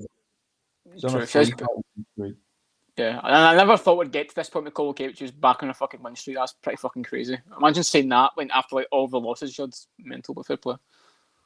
Can't believe she has a win over Rose as well. That's always weird. Yeah, that was a long time ago. That was a very different point in the career. 2016, you know, fucking hell. She beat Randa Marcos. It's a pretty good win. True. But yeah, I'm gonna go with Carolina decision. Who knows? Flip a coin. Like you never fucking know in women's mixed martial arts. And then we got a fight that is also like a fucking coin flip. We got Felipe Lins versus fucking Ion Rizalaba. Ion Rizalaba, bro. Showed up like he was running for president with that suit on. Fucking hell. If you watch the sport and you've seen Ion showing up in that fucking badass suit, you'd be like, fuck, this guy looks like a fucking champion. Is this guy the fucking light heavyweight champion? Cool, I was one of them guys, man. It'd be such good fucking to have him at the top of the division. The way he fights, the way he fucking promotes himself. I'd be better if he spoke English, but fucking Chad Kutalaba, man. I'm picking him. I'm actually going to go with him by KO. I think Landry's time is up at this weight class. Finally, he's fighting someone that is below the age of 74, and he's fighting Kutalaba. Did you see that, though? If you combine the ages of, like, his last 3 opponents, is like fucking 100-something. With fucking OSP and Grisham and shit. He's just fighting all those guys in the division, basically. But yeah, I've got Kutalaba. I think he's coming back. The Bulls are going to reignite them, and now the fucking Hilt's come to smash, and Lynn's is just an unfortunate victim. Sorry, man. I fucking hope so, man. I'm a big Ion Kutalaba fucking enjoyer. I can't even lie. I love Ion Kutalaba. I don't understand the hate towards him, man. I think people are intimidated by the alphaness that radiates off him. I've always loved Kutalaba, man. Honestly, I love him. I don't understand MMA fans sometimes, man. Like, you'll hear people go like, oh, he's a cockhead. He's too cocky. But then they'll go, oh, he's so boring. He's not promoting himself. Like, what the fuck do people want? Ion Kutalaba, every single one of his fights is so hyped because he gets in people's faces in the cage. It's actually one of my favorite things. Like, even against Glover Teixeira, which Teixeira fucking stoic, very stoic Glover Teixeira shows no fear in there. Literally no fear. That was such a badass moment. Like, Ion like has such big moments in the fights. Like when he fought Magomed Ankalaev the first time, when he got in Magomed's face and Ankalaev threw him, and the security had to jump in. That's an all-time classic moment. Yeah. And getting Khalil Rountree to jump at the face of when he fucking screamed at him. He fucking got him to react. That classic picture. Classic moment of MMA history when fucking Bangkok Khalil Rountree ready come back from Thailand. He beat Eric Anders and Joe Rogan fucking hype him up so much only for his next fight to get brutally finished in the first round by Kutalaba. A classic moment. The GOAT. Yeah, I'm going with Ion Kutalaba here too. I think he can KO Felipe Lins. You know, Lins. Yeah. I know he was at heavyweight, but he got KO'd by Tanner Boser, and like you know, Tanner Boser is a light heavyweight now, not in the UFC, weirdly enough, after getting a very impressive win. But Tanner Boser isn't really known as like a KO guy either. Like you don't really see him get big KOs. Like he got OSP, but OSP is past it, and Rafael Passo. Yeah, and Possa, but you know he TKO'd him, but Felipe Lins literally got knocked out cold. Yeah, that's the fight where Herb Dean had to fucking wrestle him off him as well. Fucking judo throw him off. People underrated little bit of MMA history. The fight with Boser and Rafael Pessoa is the fight that set up stop the fight, because if you watch that back, Boser's fucking pounding him on the ground and Dan Hardy's going, it's over, ref! And then that is the fight that led to later on when he goes, that's 2 times now, because that was the other fight. That was the first fight that made him say it. Against with Herbert and Trado, he's, that's 2 times now, Herb. Stop the fight! That was the fight they set up. One bit of history they might not have known, so you learn something every day on the MMA Commonwealth Connection podcast. Oh, for sure. And hey, maybe fucking let's hope Herb Dean is the referee for Dan Hardy's comeback when he This time 9 years now, so this time next year, but then against Diego Sanchez finally. Apparently, he's fighting in PFL, according to Dan Hardy. Apparently, he's fighting a former UFC champion. I thought it might have been Pettis, but Pettis is trying to fight Cedric Doumbé. Probably be Woodley, because he hates Woodley so much. He's always hated Woodley, and he's talking about coming back as well. So probably Tyron Woodley. Yeah. That's what I was gonna say. I'm pretty sure it's gonna be Woodley, and it'll be in that super fight division. You know, that has Francis Ngannou, Jake Paul. I think next year's probably going to be a really big year for the PFL. It'll be interesting to see who they match Jake Paul and Francis Ngannou. Who do you think wins that? Dan Hardy versus Woodley, 2024. So I was speaking to one of Jack Della's teammates, a friend of mine, and we were speaking about this fight, and we honestly, I think fucking Dan Hardy might win because Tyron Woodley probably won't throw anything. Yeah, it just depends on like what shape kind of Hardy's in. I've seen him training, but I don't know like if Hardy takes his top off, is it like Clay Guida aged, or is it fucking is it just fucking sag? Do you know what I mean? How good shape has he been staying over the years with these kind of on and off training camps, which could be a good thing because he's been staying active, trying to fight. So I don't know. Woodley, I think, might just be extra sauced since he's losing the UFC. Well, I seen Dan Hardy saying in an interview a while ago that he might have to come back as like a light heavyweight or a middleweight. So I'm like, I don't understand that. I don't understand why the fuck you'd need to go that high. He doesn't look like that guy. And before he was going down to lightweight when he made his return. So I fucking have no clue. What's what to say about Dan Hardy though? Otherwise, he might get Martin Gordon on his fucking podcast to fucking disses and watching videos back and criticizes. Mate, I've been blocked by Dan Hardy for about 3 years on Twitter. Bro, I don't think any fighters blocked me. I don't think so. I actually don't. Oh no, it's not a fighter, but what is that fucking guy called? I can't remember what he's called. He's like a journalist on the MMA Twitter, and he always has his scorecard shown. And he's a guy that thought Izzy beat Blachowicz. That guy. If you know, you know. Bronstetter. Yes, Aaron Bronstetter. He's the only guy in that entire sphere that's blocked me. So yeah, him. Because I called him out for being a fucking absolute mongoloid because he fucking thought Jan Blachowicz had lost to Izzy. It was just absolutely terrible. So you want to hear some of my block list? Do you know that? I'll start off with Karim. Karim, he's like an MMA journalist. I don't think so, no. He's always doing like the hard-hitting journalist articles about like Ramazan Kadyrov's connections with fighters and all this stuff. He was the guy who said that Khamzat Chimaev had like ties to ISIS. Fucking hell, yeah. Oh, I don't think I know him actually. I might have to look at the profile, but no, I don't think so. Just off the name. Well, anyway, he has me blocked for no reason. I've never even spoke to him before, so I'm blocked by him. I'm blocked by Dan Hardy, as I mentioned. I have no clue why, but I'm. Do you remember Matt Riddell? Fuck it. Matt Riddle, yes, of course. Matt Riddle. Yeah, I know Matt. I'm blocked Yeah. by him for some reason. I have no clue why. He just got fucking caught from fucking WWE, so maybe just taking it on you. Well, I've been blocked for years for some reason. Oh. So I have absolutely no clue what I did there. And then the weirdest one, I'm blocked by fucking Darren Till. No, Darren Till won Fox Light one. Come on. I got blocked because I posted a photo he put to his Instagram. He put it up for like 3 minutes and I screenshotted it and I responded to his tweet with, and he blocked me. I thought he likes to have a fucking piss take with people, but he fucking nah. Not at his expense, not at Darren Till's expense. That's a step too far for him. Yeah, I guess Darren Till's one of those guys who can give it, but he can't take it. Because I've been blocked for like fucking 3 years now, and I was actually a fan of Darren Till. Yeah. Fucking prick. Ironically enough, he started going on his losing streak after he blocked me. So fucking. It's the fucking curse, man. Don't block Ben P. Exactly. But to get back on track, I got Iron Kutalava. Every fucking time, man. I want a compilation of. Anyway, get back to this fight somehow. It'll be this random shit. Happens every fucking week.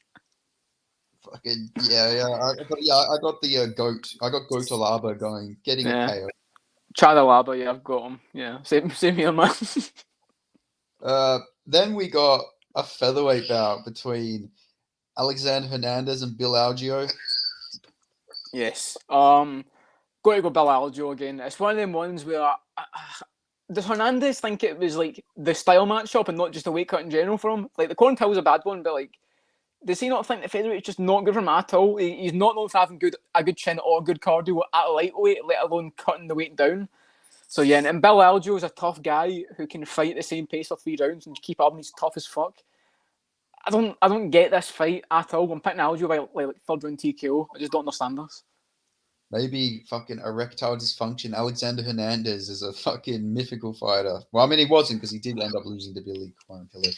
That was such a weird thing to say in the interview, by the way. For people who don't know, Alexander Hernandez just randomly brings up this dick can't get hard while he's cutting down to featherweight. Very interesting. Yeah. But yeah, I'm going with Bill Algeo as well. I think. Yeah. Senor Perfecto. Yeah, I seen a tweet that was like, Bill Algeo and Billy Quarantillo were nothing alike. Alexander Hernandez in one. But it's like, he worked on a high pace, though, and high pace always seems to be Alexander Hernandez's kryptonite. Yeah. There's nothing I like in the sense that fucking Algeo's harder to hit as well. He's more elusive on the feet. He's harder to find range on, so I don't know. Yeah, I'm going with Bill Algeo. I think he's going to break Alexander Hernandez here. But hopefully Alexander Hernandez doesn't retire because I'd like watching him fight. He's actually got a pretty fun style. So yeah, I've always hated him just personality-wise ever since the Cowboy fight. I'll never forgive him for that. Too. But yeah, fight-wise, yeah, he's especially when you give him like a fucking, if you give him like Grootsmacker or Breeden, he's basically just a setup for a fucking vicious KO. So fair enough. I would love to see an Alexander Hernandez versus Paddy Pimblett fight just for the press conference. Yeah, true. Yeah, that's one of them guys, man, where you kind of do wish he beat Cowboy just to get to the top of the division because he would have been a very good guy at lightweight at that time to the press conferences and shit. It would have been very fun. But he stopped talking shit now, so it's kind of ruined. Yeah, he took a few too many losses, unfortunately. Yeah. It's a shame to see. I used to not be a big fan of him because of the Cowboy stuff, but I've come around to him a little bit. I feel a little bit bad for him. Yeah, it was like a run of like losing to Dober, the fucking Trinaldo fight, which was not even the decision. It was one of the fucking most boring fights in history. The support absolutely fuck all happened, and the Cowboy loss as well was really good. Got TK'd by Dober, lost to Moises, got fucked up on the not even lost to Moises, got outstruck for 3 rounds by him, which is not the best look. Yeah, very weird career, but yeah, I'm going to be going with Hernandez. Oh no, I'm not. I'm going to be going with Bill Algeo here. So yeah, and then now this one's interesting. Now people are going to say, how is this one interesting? We've seen how Drew Dober did against Matt Favola, a man of same skin color as him. So it'll be interesting to see if Drew Dober will have that viciousness in him as he fights Ricky Glenn.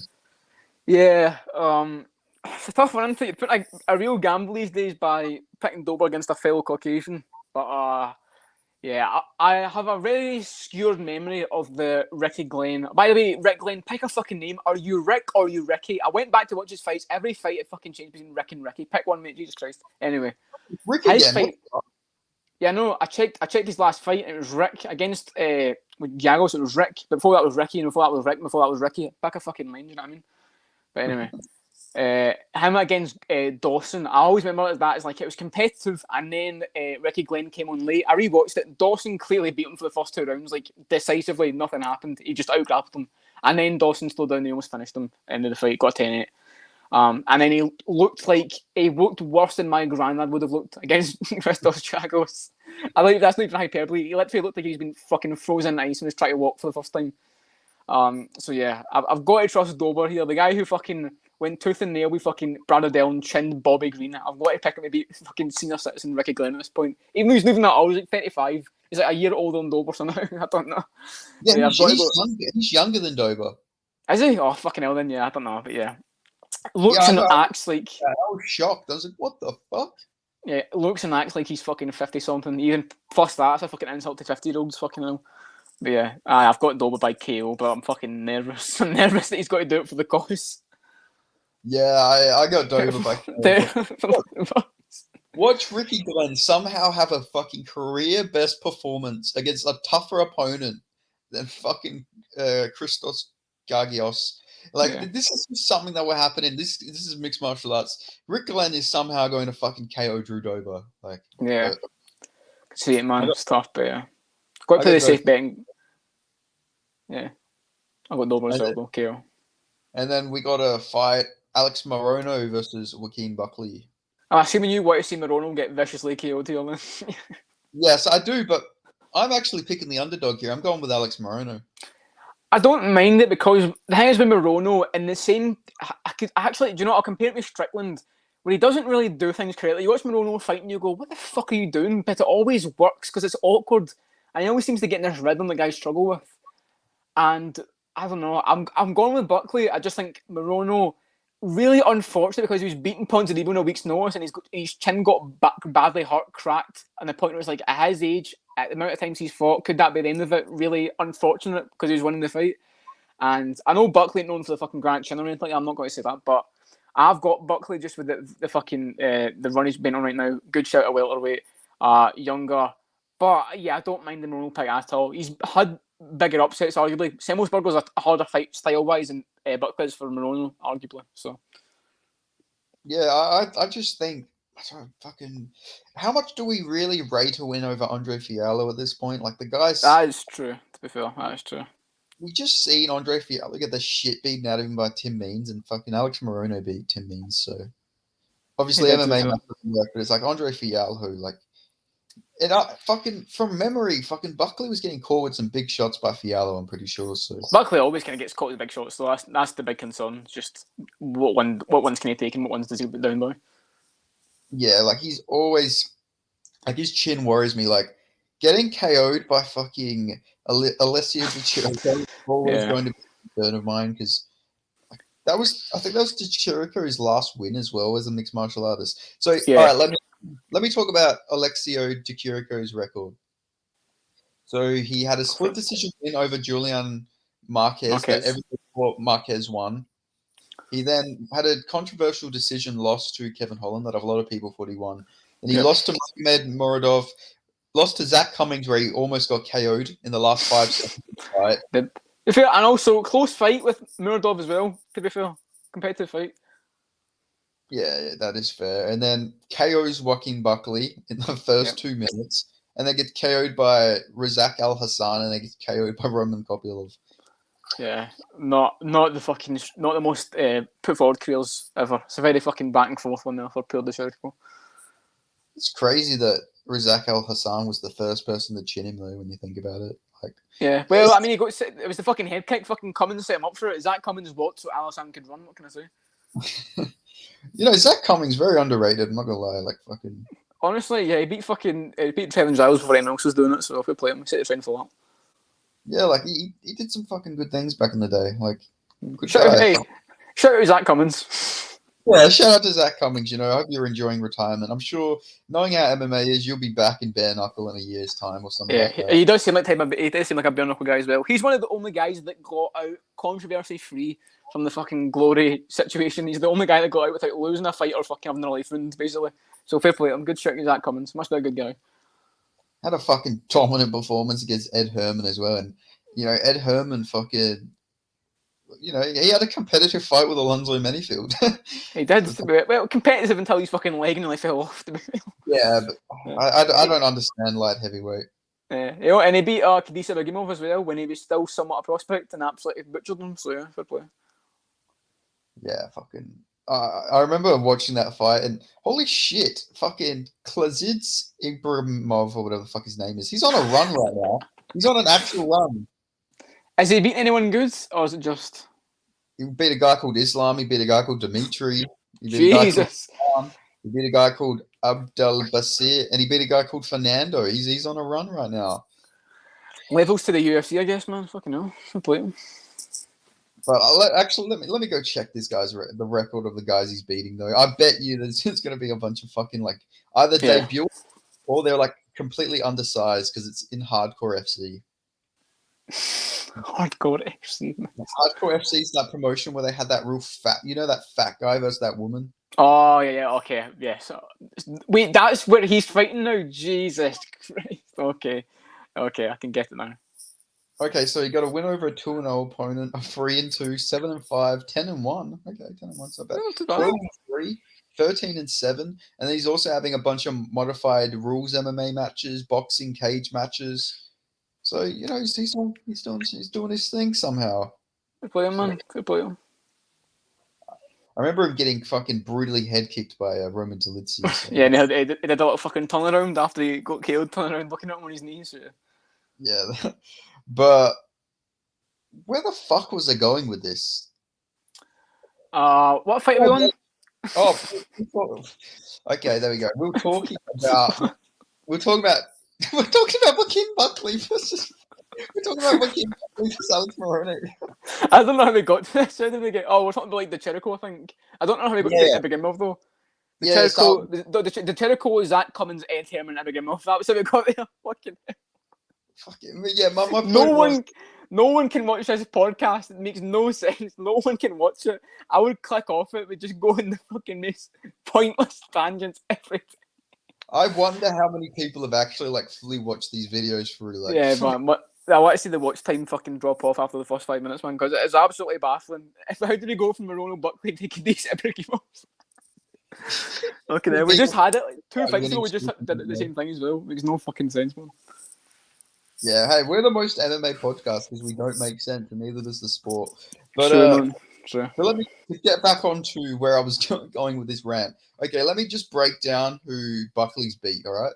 Yeah. Antonio Arroyo, where it was a competitive fight, and Antonio is one of the worst fighters in the UFC history, arguably. Put some respect on Antonio Arroyo, man. He almost beat my knees. Come on. Not really. He almost beat Deron Wynn. No, he got 30-27, I'm pretty sure. Yeah, that's fucking hell. Then he beat Abdul Razak Al Hassan in like a somewhat controversial fight. I don't think it was that controversial, but it was very close. And he gassed out. He gassed out against Al Hassan. Al Hassan was the one putting the pressure in the 3rd round. That is not a good look for your cardio when you're fucking being out cardioed by Abdul Razak Al Hassan. He beat Gordon Wright. Okay, moving on. Albert Duraev, not known for his chin, not having a good chin and having a very bad gas tank, but that was a good performance. And then beat Andre Fialho, who he did pretty decent against Amavov though before him. Did all right. He did put on a good performance against Amavov, but again, Amavov also lost to Phil Hawes, so. And then he almost lost to Jordan Williams, so do we really know? But he's at welterweight now, so you never know. The chin could be a bigger issue, so I guess so, actually. And got KO'd by Chris Curtis, got TKO'd by Kevin Holland, got TKO'd by a guy named Jackie Gosh. Yeah. Gosh. Lost to Logan Storley as well, Bellator. Yeah, lost to Logan Storley. But yeah, not using MMA math. MMA math wasn't wasn't what I was going off here, but I just think that Buckley hasn't really beat anybody good, and I think Alex Moreno can get this one done. I was impressed with how he looked against Ponzi, even though he ended up getting knocked out. He was looking good, and it was short notice. But yeah, I think he can actually chin Joaquin Buckley here, but we'll see what happens. I could see it. And then, holy shit, this is a quick card. Then we have Be Like Joe Pyfer versus Abdul Razak Al Hassan. Yes. It is. You remember they did the fucking promo for Pyfer, and it was just the really weird edge when it was like, be Joe Pyfer, be Joe Pyfer. They fucking played that after every event when he won his fight. It was fucking the most random way to promote him ever. But yeah. And then you got Judo Thunder, Abdul Razak Al Hassan. We all known for his wrestling credentials. Al Hassan, great wrestling on him. Yeah.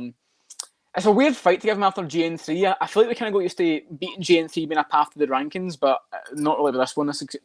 Can I say it's a harder fight, obviously, but it's a bit of a doubt. Like, I don't see Al Hassan as like a fucking great test in middleweight. Maybe if you're like chin issue, you might prove yourself. But I've got Pyfer. I think if he gets in trouble in the feet, I think he can just out-grapple Al Hassan pretty fucking easily. To be honest, he's a fucking big guy for the weight class, and Al Hassan's got to be dangerous, especially because of just the power and the wildness. But yeah, I've got Pyfer. Yeah, I've got Pyfer as well. He really impressed me with that grappling match against GM3. Like, this guy's a legit fucking grappler. Like, yeah. Like, he's actually got a really big ceiling. Like I've said this before, like, especially at the middleweight division. He's got a good boxing. He's big. Long reach as well, I think. He's got like a... Seems so. Let me check what his reach is. I think he might have a long... His reach might be shorter than Razak. No. He's got a longer reach than Al Hassan. But what is his reach? Where the fuck is it? What's 190 centimeters in inches? That's the wrong fucking guy, man. I can't even do fucking times tables, mate. I'm fucking useless. Okay, wait. Let me look it up. He has 75-inch reach. That's not too bad for middleweight. Not bad. It's longer than like a Robert Whittaker who had a lot of success. So yeah, I think he's going to KO Abdul Razak Al Hassan here. I don't really rate him over Claudio Ribeiro too much, if I'm being honest. Nah. And I mean, and other than that, I would Chirico. I would just fucking put to rest Puerto Chirico. So yeah. Yeah, fucking Di Chirico. You see, he got arrested a couple months ago. Yes, and yeah, that does ring a bell. Actually, I can't remember what he did, but yeah, I remember seeing the mugshot actually. Yeah, it was because some like taxi driver was like fucking apparently being rude to his family or something. So apparently, I think he bashed him or something. Yeah, I remember seeing that. Yeah, I vaguely remember it. Yeah. Maybe Di Chirico is going to make his comeback now. That taxi driver just fueled his motivation now. Now he's training like a monster again. Yeah, gets the Kevin Holm rematch. You can see it. He moves down to welterweight. Yeah. Oh no, okay, no, he's calling it Kevin Holm for a rematch for the fucking controversy. He's got to move back up. Imagine seeing like a news article come out that Di Chirico's just been arrested for assaulting Kevin Holland. Like, he goes to his gym and he just fucking assaults him and gets the win. I won, motherfucker! I won, motherfucker! Like, if he did like a live live MMA news, like breaking news: Alessio Di Chirico has been reported attacking Kevin Holland, like a fucking like news anchor and shit like that. Fucking live MMA broadcast. Breaking news. Former UFC fighter Alessio Di Chirico has been arrested for assaulting Kevin Trailblazer Holland. Yeah, what's like the weather equivalent of that? According to the weather, it's like the fucking rankings or some shit. You say the weather? Yeah, the weather. If we're doing like a fucking MMA news channel, I'm trying to think of like the MMA equivalent of cunt to the weather is. You know, I'd always do like, and coming up the news at 5. Over to you, Greg, with the fucking Sunday news and some shit, the Sunday weather. I'm trying what the equivalent of that would be for MMA, like the rankings or something. You know what I mean? It's just like fucking no. So I can imagine they get Alessio Di Chirico and Kevin Holland. I don't know why they'll do this. They get them on the same news channel. They get them on to do an interview. Like, it's been 10 years since your fight together. Can you break this one down? It's like, I don't know why they'd be breaking down Alessio Di Chirico versus Kevin Holland. It wasn't a very memorable fight. I can just imagine they're in a news studio together. They're talking about the fight and Kevin Holland's talking about, yeah, I won that bitch or something like that. And then Alessio Di Chirico. What was that? That impression was crazy. But yeah, I won that bitch. I don't fucking know. I can't do a Kevin Holland impression. Yeah, You know what's funny? I did a video. I can't even remember what video. Oh, it was talking about Bilal Muhammad versus fucking Kamaru Usman apparently being in the works. Yeah. And in the video, I was like talking about how, fighters say that they're not fighting people, but then they go and have them fight anyway. And I did like a shit Kevin Holland impression. And I looked at my watch analytics, and as soon as I did that impression, that's when it ended. That's when the fucking people turned off the video. We're pointing for fucking racism or some shit, probably, man. You want to go watch the strikes in the channel? No racism. It was like a fucking really bad, like, I don't even know what fucking voice I was doing. I cannot do a Kevin Holland impression. You just did like a country accent, basically, like Bryce Mitchell. Yeah, because he's from Texas. Yeah, but it doesn't have like a lot of like Texas is like a different like kind of coolness to it. It's not like country like swagger like fucking Arkansas like Bryce Mitchell. Yeah, bro. Yeah, I don't know. When I can't do a Kevin Holland impression. But anyway, let's just imagine. Let's go back to it. That was a very delayed reaction, by the way, to that fucking. I did the impression, and then you fucking reacted like 5 seconds later. Yeah, I was just digesting what I just heard. I heard the impression. I was trying to think who you just had the impression of. I was like, Kevin Holland. What? Well, it wouldn't have been fucking Alessio Di Chirico.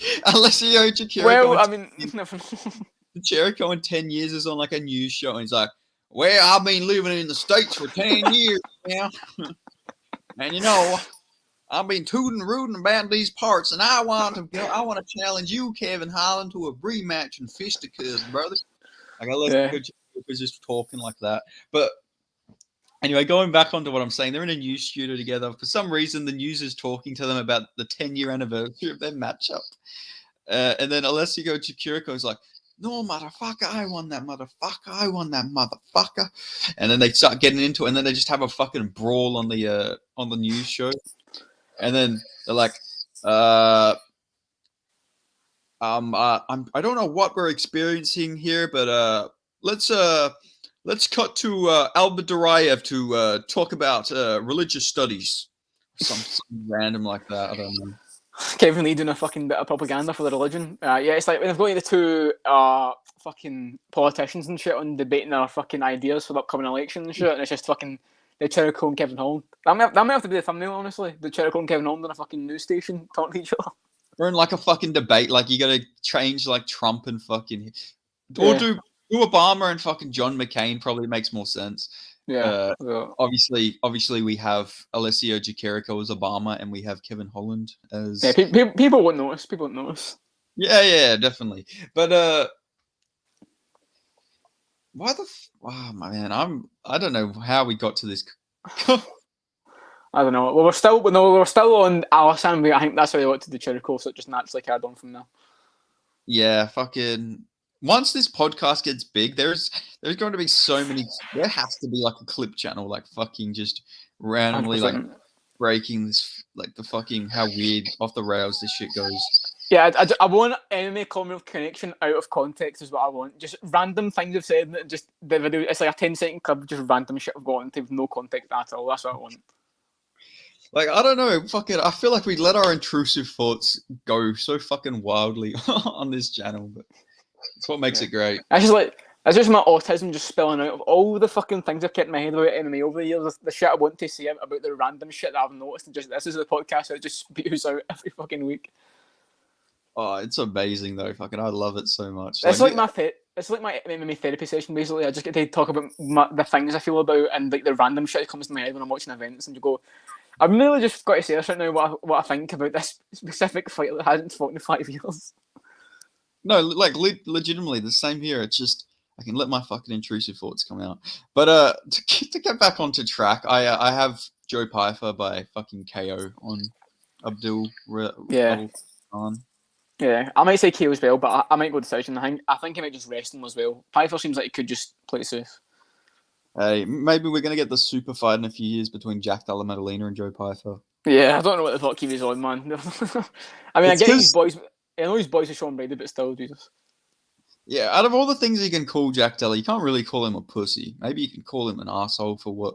But the thing is, I don't even think it was him who posted like Sean Brady shat the bed or whatever it was. Pretty sure it was his manager who did that, but still. Yeah. Jack isn't the guy who like talks shit, so I doubt it was him, but. Yeah. So Weird enough, it seems to be like the more quiet fighters getting put in the fucking controversy now in the UFC. We'll see what happens. Who's the next one? So Jack Della's got fucking beef with Jamal Hill and Joe Pyfer of all people, and he says about 2 words in his post-fight interview. It's like, what the fuck? Yeah, we're getting ready for the fucking Jordan Levitt fucking contest coming up next month. Fuck knows. Jordan Levitt's going to be getting called out by fucking... Oh, fuck, I'm trying to think of who'd be somebody like fucking funny. Mike Jackson's going to call Jordan Levitt out fucking for not being black enough. Yeah. Or, well, I wouldn't say what I was going to say, actually. No, I don't know. Mike Jackson, fucking genuine racist. But anyway, I always have to have a dig at Mike Jackson. That's just common courtesy. Of course, yeah. But yeah, anyway, going on to the main event, we got the GOAT, the future fucking GOAT, Bobby Green versus we got the future GOAT, Grant Dawson versus Bobby Green, King Green, I should say. That's his legal name, King Green. Yeah, but the UFC still promoting as Bobby Green though, so I don't. Has he actually changed his name? Because I think the UFC would just. Because the UFC call they call him fucking Chaos Williams and shit. Do you know what I mean? I think if it was his legal name, the UFC would just call him that. But he's still, as far as I've seen, he's still Bobby King Green. I don't know. I'm pretty sure he said he changed his name, but the UFC just still call him Bobby Green for some reason. Maybe he's just in spirit. He's called Bob King Green now. He just wants people to call him that. Maybe it's not an actual illegal thing. Who knows? He should start going by Robert Green. He should just go all professional, stop talking trash in the ring. He just comes out wearing like suits and not talking trash. He's just respectful. Yes, hello, sir. I'm Robert Green. I want to fight you. Gets like a plain bald cap over his fucking all the tattoos in his head and shit. Yeah, he has like a fucking. I don't know if you ever seen. There was in WWE. There was like this group called like the Right to Censor. Yeah, I know who you're talking about. And they were just like these guys who were like anti, like fuck it. They were like, I think they were based on like the FAC or something. Yeah, they were like blood. Yeah, they were like blood out shit and that. Yeah, I know what you're talking about. Yeah, I can imagine Bobby Green like with that gimmick. His name would be fucking Robert Green or some shit like that. I can see it. Or Rob Green. Oh my god, Rob Green. It shows up like fucking Kutalaba with the suit on as well. But anyway, going on to this fight, did you see Grant Dawson say that when he was like a kid, he messaged Bobby Green and asked about if Bully Beatdown was real and all this stuff? No, but because Bobby Green's been fighting for fucking ages, so yeah. Yeah, when he was a kid, he messaged him, and he messaged every fighter who fought on Bully Beatdown. Apparently, Bobby Green was the only guy who responded. That's cool. I didn't see that, no. And then apparently Bobby Green like checked his account and seen he was a fighter. He said, "Yeah, just keep doing your thing, and you'll make it." And all this stuff. So it's actually a really cool storyline. Yeah, and yeah, I watched the pre-fight thing they did, the hype package, and he was getting good things about him, so yeah, that was respectful. But I'm gonna be going with Grant Dawson here, but I am a bit worried for him in a 5-rounder. Yeah, I know. I've actually most of this fucking week for me has been rewatching fucking Grant Dawson fights, to be honest. Oh, that sounds fun. Yeah, it's. Okay. Do you know a fucking funny story? Yeah. This fucking. Here we go. This is when you know the podcast coming to a fucking end when my fucking battery's dying after fucking go and charge it and shit. Yeah. So, what day is it now? Thursday? Wednesday? Wait, what would you say, sorry? It's Thursday. So it would have been, I think, like Tuesday. I remember waking up in the morning and I just had like the fucking shittest diarrhea ever, man. I'll be honest, man. I was on the toilet just fucking paying for my life. And I was just sitting there just thinking, do you know what? Now is the time to watch fucking Grant Dawson versus Jared Gordon. I was just sitting there having fucking abominable fucking diarrhea in the toilet, man. Just fucking sitting there trying to take in what I was watching, rewatching Dawson versus Gordon. And yeah. But yeah, I rewatched like him versus Gordon, Madsen, Santos, the Ricky Glenn fight. I rewatched a bunch of them. And he is very concerning the feet. And like there's a couple moments like when he gets dropped by Madsen and stuff. Yeah. Tagged by Santos. But yeah, 5-rounder is concerning. Bobby Green had a really good period, but I feel like he's starting to slow down a little bit now, if you know what I mean. Like, it didn't look too good against Jared Gordon.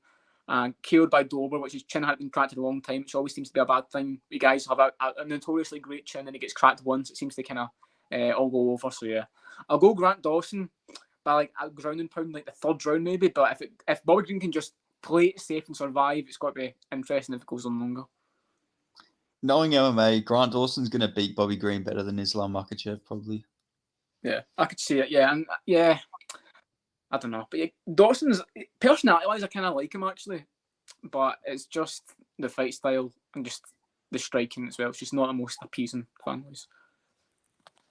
He seems like a nice guy. He seems like a big fan of Australian MMA because he follows all these Australian MMA pages, which is that's pretty interesting. Yeah, Just keep the guy up. I wasn't a big fan of that point when he was just calling out Tony Ferguson every fucking fight. That was bad. Yeah. I remember we had a conversation about this. Like, fucking, turns out Tony Ferguson refused him a fucking like autograph like fucking 10 years ago or something. Yeah, I can see it. And the same thing as well. I was going to say it was Grant Dawson, isn't no? It's Brady Heastand. He like watches like all of the regional MMA and shit. Like, Brady Heastand's like a Cage Warriors fan. He was talking about Oban Elliott when he was still in Cage Warriors. Fucking goat. Yeah, Grant Dawson as well follows me on Twitter. I don't know why. I don't post anything on Twitter, but yeah, we play him. Fucking get him a message after he wins. We should get him on the podcast. Yeah, I feel like he's a bit past that by now. Like he's like 10 in the world. I don't know.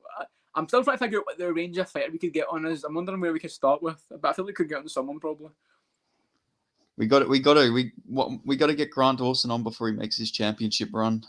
Yeah. I think we can have a good chat with Grant Dawson. Honestly, he seems like a cool guy. So yeah, he does. He seems like a really nice guy.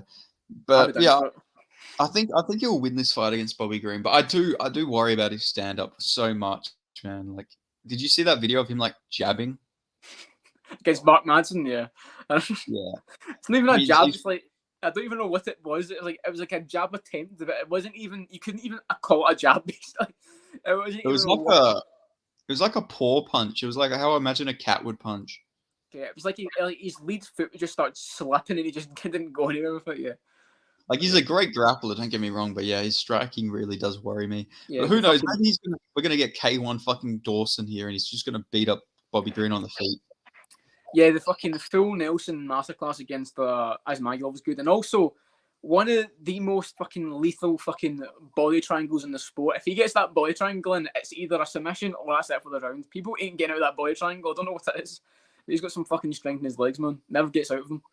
I can't wait to see in a few years the fucking American edit they make of Grant Dawson full Nelsoning fucking Islam Makhachev in a championship fight. Yeah, it's a submission as well. It's a fucking full Nelson tap. Is that fucking hard to squeeze?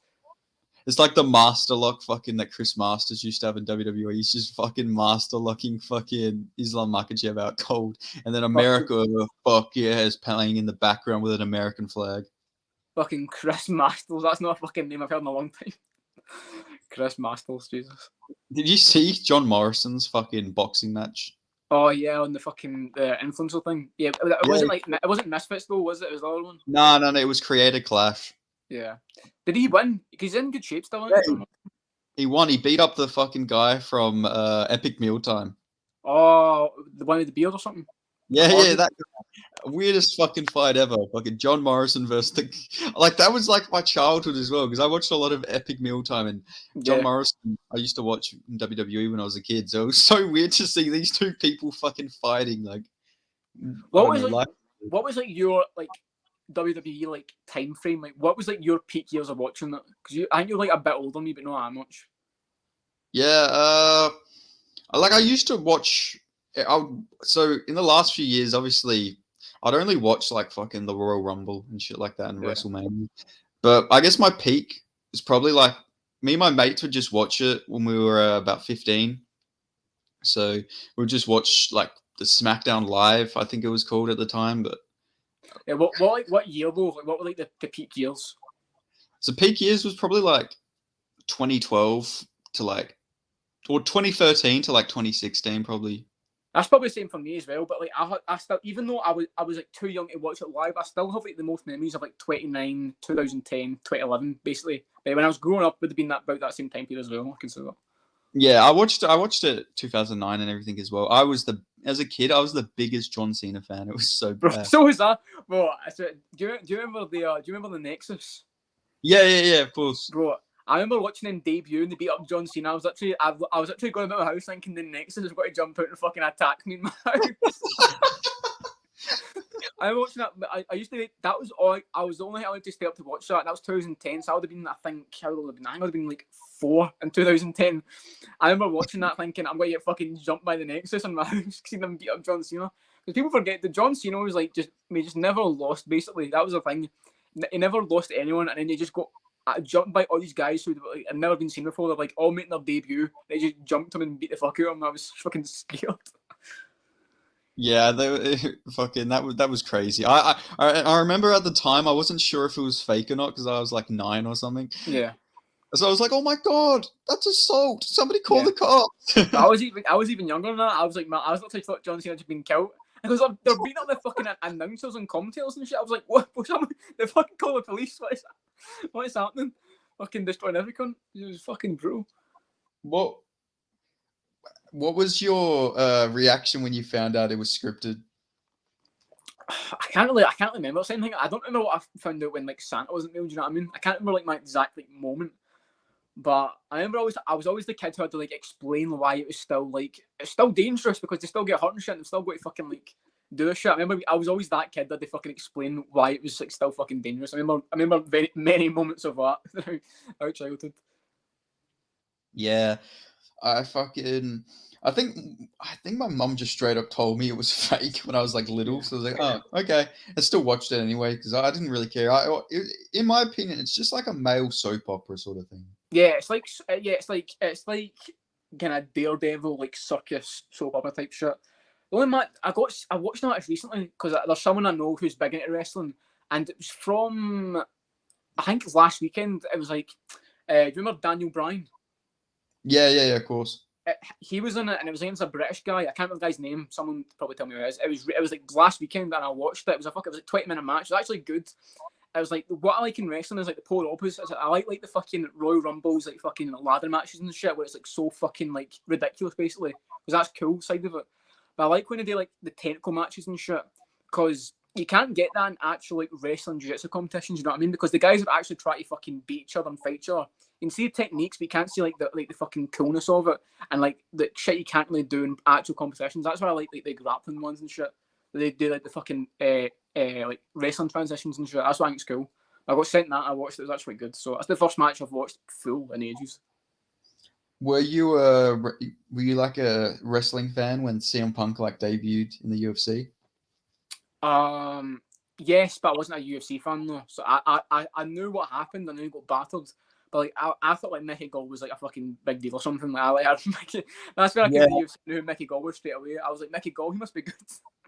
Yeah, I didn't watch the UFC at the time, and me and my friends were like convinced that CM Punk was going to win. We're like, yeah, he's training hard for this. You know, he's got that grit. And then I did actually watch it. I found a stream for it. I just watched him get absolutely fucking battered. Didn't even land a punch. It's tough. People forget CM Punk's entire thing in wrestling. Like he was like he like knew MMA. That's what his story was. Like he kickbox. He knew jiu-jitsu. His finisher was a fucking submission and shit. And people he used to kick and shit. People forget that's what he was. We all thought like, oh my god, he's an actual fighter. He knows what he's doing. But he just didn't train. I'm assuming he probably trained when he was younger or something, probably. But yeah, I never trained when he was a wrestler. I don't think. He was fucking absolutely horrible. Yeah, he was so bad, man. Like, yeah. He trained as a. He must have unlearned all of it from fucking taking all them steel chair shots. Who knows if like because he started it way too late, and by the time he started, he'd been fucking spent his entire life getting fucking battered in wrestling, so his body was finished. He was never going to have a chance. So I'm not saying he could have. Who knows? He could have just done it for a child or anything. It's not like he couldn't have done it at all, but it's like the time he chose to do it was just fucking never going to happen. I wish that we got that fucking Logan Paul versus CM Punk fucking UFC fight. That would have been amazing. Yeah, fucking animal. I don't know. It would have been something, definitely. But how do you think Punk would have done if he like fought some like literal fucking can on like the regional scene? Do you think maybe we would have fucking won like a fight like that, or you reckon he would have got battered either way by like anybody? I don't know, man. They could have given him like a fucking actual like 0-20 can, and he probably would have won. Do you know what I mean? Because he could strike, kind of. Because Mike Jackson was a striker. He's a striker, and he did okay, as okay as you can do without it being terrible. And he got a takedown, so like he could have done something. But do you remember when it came out that he'd done a jiu-jitsu competition in Chicago, And he was like, "Oh my god, CM Punk came third place at a jiu-jitsu competition. There was only 3 people in it. He fucking came dead last. There were 3 people." Fucking hell, man. Did you see?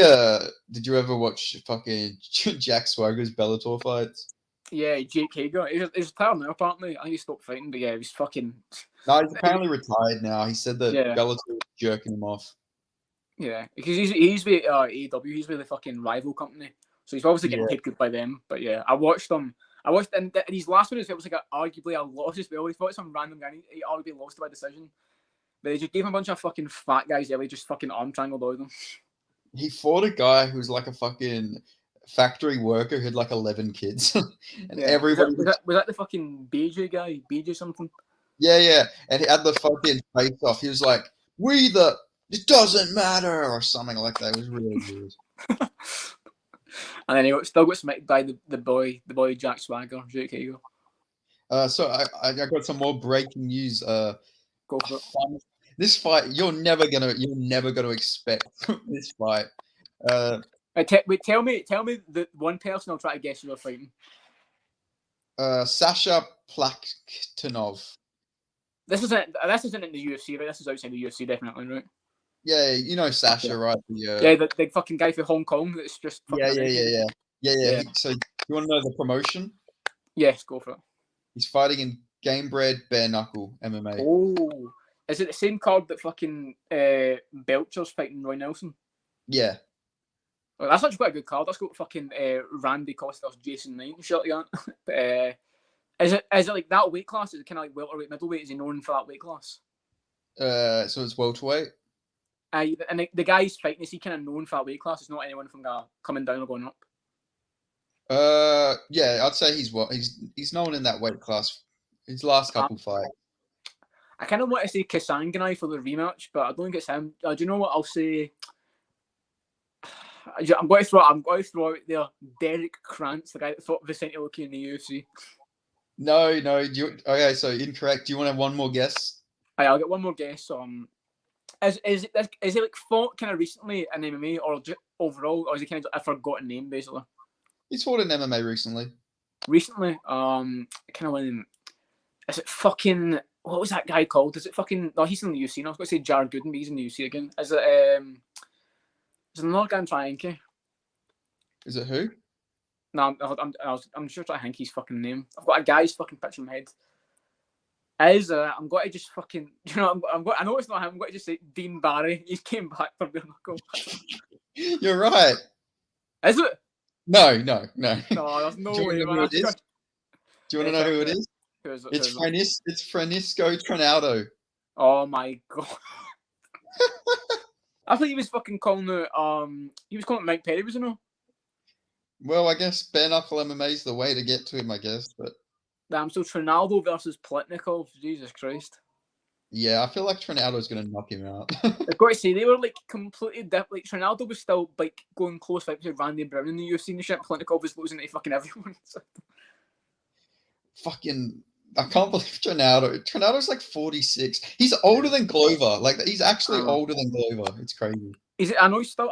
He definitely has to be sauced up or something, man, for his fucking age. What's the age difference? It's an 11-year age difference, and fucking Sasha is 34. Jesus Christ. Yeah. Trinaldo, was it bare knuckle MMA? Yeah. Yeah, bare knuckle MMA. Yeah, Trinaldo probably fucking just beats him then, All right, let's read out this card, actually, because it looks really good. Trinaldo, Sasha, Ajo Husick versus Joshua Weems. Joshua Weems, I remember him. I think he lost to Christian Quinones on Dana White Contender Series. No, I think didn't he lose to no? Was it Quinones or was it someone else? I think was it no Christian Rodriguez.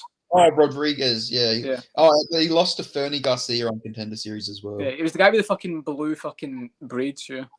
He's one of the only people I've seen that literally got cut after one fight in the UFC as well. Yeah, true. And Husick is the guy that just beat Brandon Davis in bare knuckle MMA. He fought Logan as well, I think. Oh, yeah, he has. Well, it's interesting you mention that because next fight, Joe Penafi versus Brandon Davis. Right. Who's the other guy? Joe who? Joe Mama. His name actually sounds like pedophile. I'm not even kidding. Who is it? Joe who? Shut the fuck up. I was actually asking that thing. Oh, I wasn't going to do it again. I just got you, Joe Mama. His last name is spelled Penafiel. It actually sounds like pedophile. Jesus Christ, yeah. So we got pedophile versus Brendan Davis. Fair enough. I don't think we can say that. I don't think we can just call him a pedophile, but fair enough. No. I'm not accusing him. I'm just saying that's what his last name sounds like. Pedophile. You can't just go pedophile versus Brandon Davis. So we got Chris Saro versus Hector Lombard. No, Hector fucking Lombard's still going, man. Jesus Christ. Who is Chris? So this Chris guy is 1-0 in MMA, but he's taken. Well, this is an interesting guy. So he's 1-0 in MMA, and then the rest of his career is all just bare knuckle boxing. Yeah, do you know Chris Camozzi? Yeah. He just liked my Instagram story like a couple hours ago. I don't know why. I was like, it was one of the more recent ones. He just liked my Instagram story. I don't even follow him, so I don't know how the fuck he's seen it. But yeah. He's coming for you. He's calling you out. He didn't like how you were talking to Swarms. I don't know. He's like a fucking light heavyweight. I could fucking kill me, but yeah, me and him and BKFC will do it. this fucking you versus this fucking behemoth gun. Chris Camozzi, yeah, what a fucking battle that would be. Do you remember back in the day there was that guy in WWE, James Ellsworth? Yeah, yes. Actually, the only two shows I've been to, I've been to two wrestling shows that were like, I've been to like the house shows and that. I've been to two that were broadcast on TV, and he was at both of them. I went to a SmackDown in late 2016, and I went to the WrestleMania in Orlando in 2017. Yeah, I can imagine he would look like James Ellsworth against fucking Chris Camozzi. Yeah. He does like fucking dent my chin like fucking James Ellsworth was weird. I remember he was one that had like fucking wee chin and dent as well. I know he'll talk about it. So moving on, we have Chase Sherman versus Carl Simon Taffa. Oh, the fucking Simone guy, yeah. Yeah. Simon Taffa, yeah. But Sherman probably wins that, surely. You'd think so, but you would think so, but you never know. Chase Sherman, what's he done though? He's actually boxed. He was booked for a boxing match against Matthew Strickland. Nice. Is he no BKFC champion, Sherman? Yeah, he was BKFC heavyweight champion when he was actually the UFC. I think he fought for it, but I think he lost. Oh no! Wait, was Arnold Adams for the? No, he did beat Arnold Adams though, who was champion. But I think Joey Beltran was champion. He lost to Joey Beltran. Oh, okay, fair enough. Yeah, so he's fighting the Samoan fighter. And yeah, the guy for the fucking PFL a while ago. Yeah, and then there's Dennis Labraza versus Javanis J. Ross at 205. I can't say I'm familiar with either, to be honest. Yeah, me neither. Dennis doesn't even have a photo on his Tapology. Just the fucking Chuck Norris one. That's it's a fucking classic. Oh no, his literally just has 177. Just what his ranking is. Oh, okay. Even fucking worse somehow. He's 1-0 as a pro. Well, I can't believe you got me to think fucking Dean Barry was fighting there. I'm actually annoyed. I thought Dean Barry was going to come back. I was so excited. Well, surely he is coming back because he said that he's itching for a fight now. So I think that means. Oh yeah, he did say that. I forgot about that. That after we did the podcast, like the day after we said he was coming back, he fucking posted that. That was so fucking. That was so weird. That like we have to like manifest a Dean Barry UFC return. But you pay attention. I think we've manifested quite a few things in this podcast. It's weird. This podcast has produced quite a few things in MMA that I don't think are constants, but it's happened quite a few times, but it's fucking weird. I genuinely do think the fact that we've acknowledged the weird things makes it more likely that we can have influence on the sport, honestly. I think so. Well, I remember we kept joking about Sean Strickland going in there and outstriking Israel Adesanya for 5 rounds. Yeah, we've had a lot of those weird moments. I feel like once we talked about the Blood Diamond thing, that Blood Diamond was a time traveler and it existed since the dawn of time. Ever since they acknowledged that, I feel like the MMA gods have been fucking blessing us with this shit. The fact they've acknowledged the fucking absolute ridiculousness of MMA. I think they've been blessing us, man. Oh, for sure. But then we have Curtis Millender versus Joel Barman. Curtis Millender, man, still doing the damn thing, Jesus. Yeah, at 185 pounds. That Joel guy was the guy who I believe did he lose or did he win against him? I don't know. I guess I'm thinking of the wrong guy. I thought this. Oh no, I am thinking of the right guy. He beat Maki Patolo. Oh, and I fucking killed him, didn't he? Yeah. Yeah, Maki Patolo, man, he's been taking some fucking bad fucking fights with the UFC, just getting chinned. Yeah, no, poor guy. You know, Coconut Bombs, fucking legend. Legend of the game. It's actually, yeah, like you said before, it actually is a really good card. There's actually some real quality. The last one we did as well was quite good, honestly. The last BK, bare knuckle game thing was quite good. Then there's Dillian Klecker versus Alex Nicholson. I think Dylan was the guy who Roy Nelson knocked out, if I'm remembering correctly. Nicholson's Hannah Goldie's husband, isn't it? Wait, who is? Alex Nicholson. I'm pretty sure. I thought he was married to Hannah Goldie, I think. Oh wow, I know him being like best friends with Mike Perry. Yeah, he's the fucking kickboxer who's done a bunch of shit in like Titan SC and that as well. He's had a very interesting career. Went from like losing to Sam Alvey and fucking he beat Devin Clark, then lost to Sam Alvey. That is somehow still modern light heavyweight, basically summed up right there. He beat Chase Sherman. He's already beat Klecker before, so they're rematching. Of course. Interesting. So he was the first person to beat him before Roy Nelson did.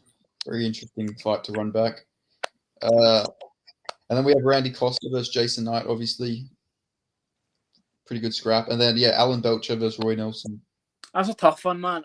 I've got a feeling Jason Knight wins that because I feel like Randy Costa doesn't have like that grit to him, do you know what I mean? Well, Jason Knight does. I feel like they're kind of the opposite ends of the spectrum on that. Yeah, no, I agree. I got Jason Knight. I just think he's got that dog in him more. Do you remember Randy Costa versus Canetti and he just fucking took his back and subbed him really easily? That was so sad. That was really sad to see. When he came in like fucking, this is my last chance with the fucking mustache, and he came out, this is my one last go, and he just fucking tripped up and took his fucking back, man. It was so sad. It was in like 40 seconds too. Like it was really early, yeah. It was 58 seconds. Oh wait, no, never mind. A minute 4. I checked. So he's had a win since he left the UFC against his 6-8 opponent. I've seen that. Yeah, I've seen that too. He fought the male Carla Esparza. He fought Carlos Espinoza. Nice. I mean, him and Yanez will rematch for the belt one day, though. Don't forget. That meme went along. Like I remember that being like everyone thought he was like a fucking championship level fighter, and then and a lot of people make like the TikTok edits and shit of him. Like, do you know who this is? Randy Costa is a UFC fighter because he was getting that head kick against Johnny Newson, fucking sparked him a head kick. He was winning fights then. Yeah, just didn't. The Tony Kelly loss might have been the fucking end of it. It should have been obvious though that he did get rear naked choked by Brandon Davis. You know, it's like. Well, MMA Guru picked Brandon Davis to beat Zabit. Don't forget, you know, he had his moments. Did he really? Yeah, that was that. It's not on his channel anymore, but that was when he still had the beanie off, and he was picking people just for like the controversy of it to get people commenting. So he picked Brandon Davis to beat Zabit. Yeah, and he also picked Derek Close to beat DC as well, which is interesting. I know, I do remember him picking DC. That's still on the channel. Yeah, that will always be a very interesting pick from the MMA Guru. Yeah. I think it's because DC had like a broken thumb or some shit like that. It based it off of that. Yeah, still, but a very interesting one. And then we have Alan Belcher versus Roy Nelson. Yeah, Alan Belcher, probably Belcher, right? Probably. Yeah, that's where I'm leaning. Yeah, I know he just beat fucking Chase Demore or some shit like that, but yeah, I'll go with him. He is on like a really crazy, like he didn't fight since 2013, and now in 2021 he just returned and just went on a run in boxing and bare knuckle. He's having, dare I say, he's having a Phil DeFries-esque run at heavyweight of just not losing. It's honestly, it's fucking crazy to see though, because this guy was like completely retired. I don't even know why he came back. He just fucking randomly came back and started destroying everybody. I know we're just talking about random regional shows. Have you seen the thing with Anthony Pettis' upcoming event in Manchester? No, I don't think I have actually. What's happening on that?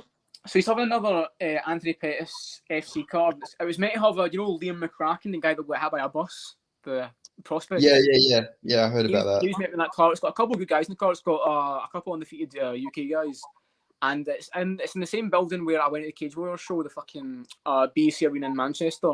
And Kellen Loughran posted shit on Pettis because apparently Pettis is charging £100 for people to take a picture with him at the event. £100 for a picture with Pettis. Crazy. Fucking hell. Listen, Pettis is my guy. He's on the fucking banner for my channel, but Jesus Christ, that is fucking not good to see. £100, Jesus. Who the fuck does he think he is? No, I don't know, man. I don't know. £100 for a picture is fucking mental. You can just go up. You probably just get a fucking selfie with him as well. Just go up to him, steal it, and run away.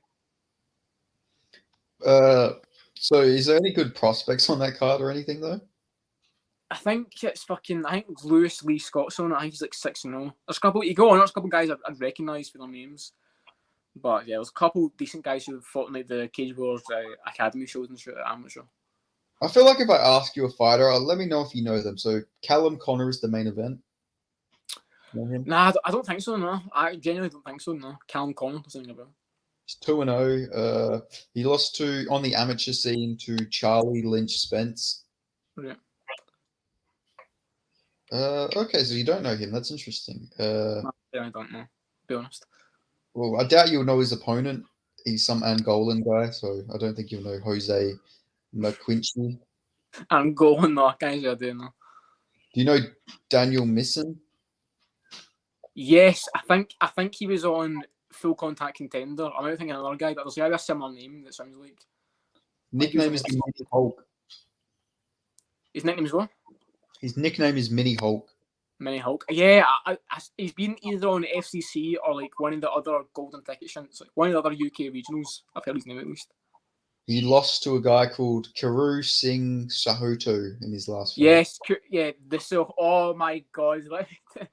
Alright, so are you familiar with the Sahota brothers of the UK? Pav Sahota and Kiru Singh Sahota? No, I'm not actually. Yeah, so there's two I know Bangladeshi Indian, and they were on a Cage Warriors Unplugged show, which is basically just I don't know why they call it Unplugged, but it was March this year. I think they were both on it. It was the same card where I think it was the Will Curry card was main event, and they were both on it. One for I think Pav Sahota fought Sam Kelly, who's a good prospect, and Kiru Singh Sahota fought Sean De Silva, who's this fucking German flyweight mental fucking guy with an afro who's really fun to watch.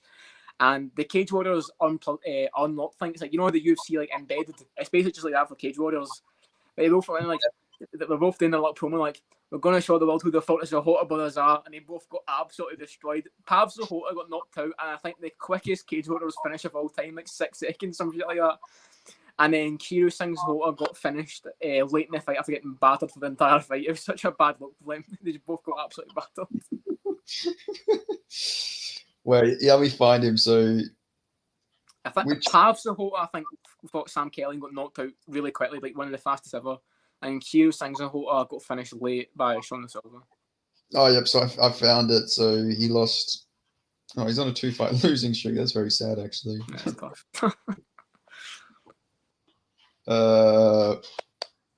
So they're not the next big thing, though. I'll take it. The brothers, they're not the Diaz brothers of the UK. Nah, they're not the next Basher up those. Let me just say, just that clip, man. Going to show the world who the fuck was the Sahota brothers are. They just both get absolutely destroyed. It's tough, man.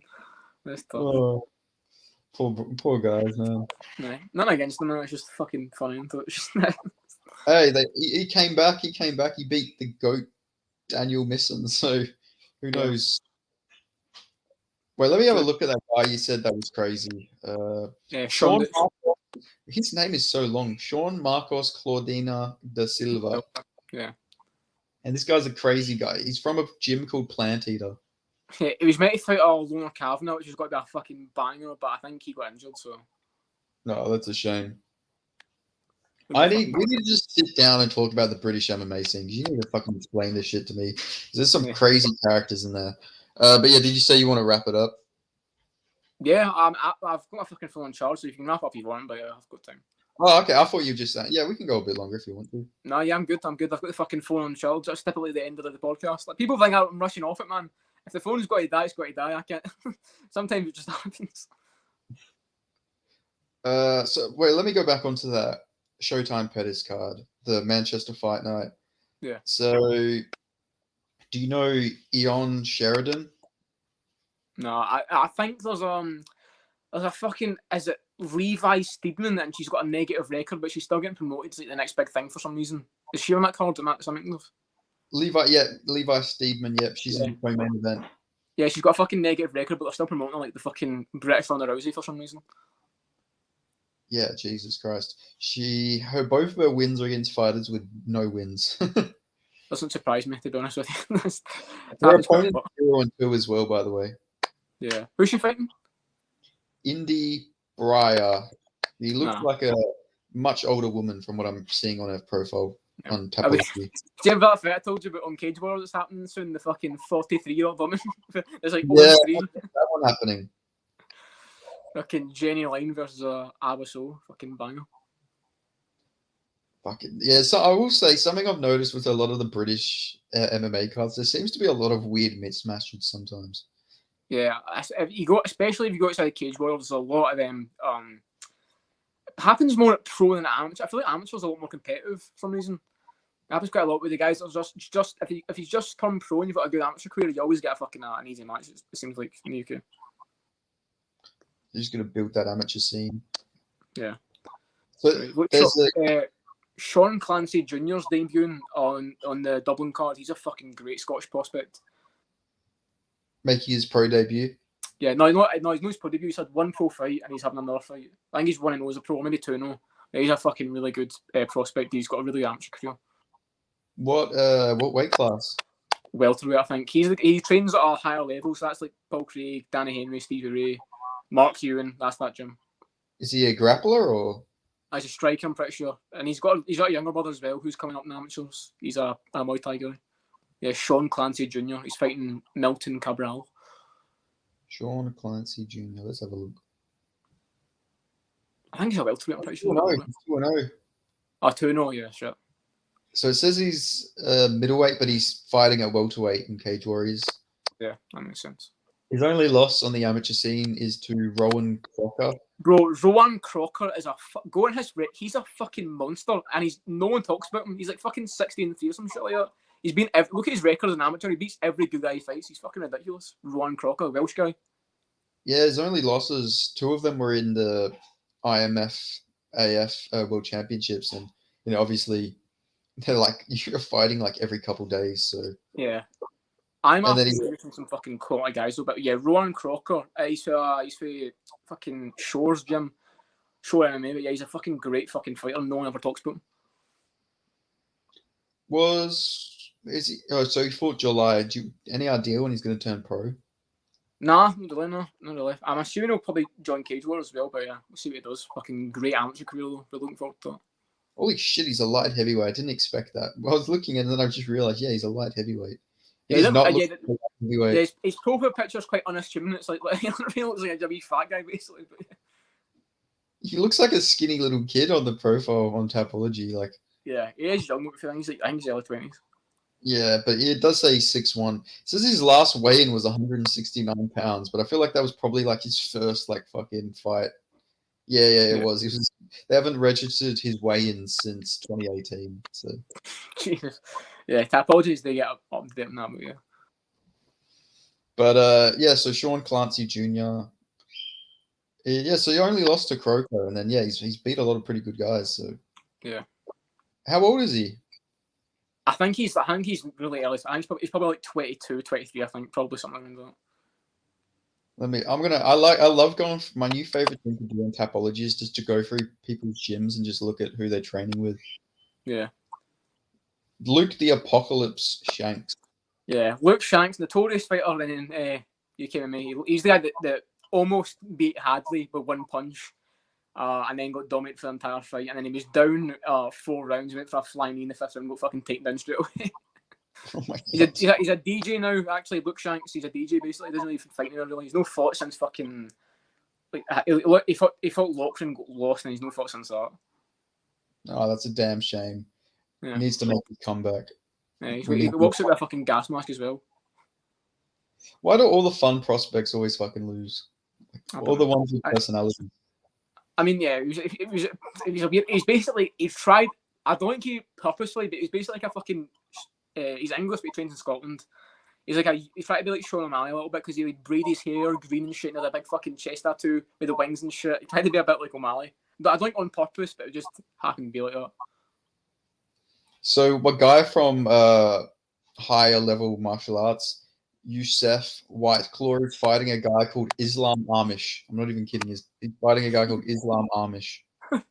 That's funny. And I was like the Lowell brothers as well, like Nigerian Scottish. They're in the gym as well. Conley and Tunde Lowell as well. You know what I was doing actually? Yesterday I was going through Indonesian MMA events, and it was like, that's why I sent you like that random like Indonesian guy. I think he was like 2-4. He was a bit of a like overweight balding guy. Yeah. So I was going through it, and there was like a poster for this event. It was like this Iranian guy with all these tattoos. He was like 5-2 versus like this fucking Indonesian guy, and it was just like the weirdest. Like it was like an early 2000s poster, but it was from this year. It was so fucking weird. Yeah, you see that a lot with the regional shows. They've got them fucking explosions and shit. I watched this. Did you ever watch Felony Fights back in the day? I don't think so. No.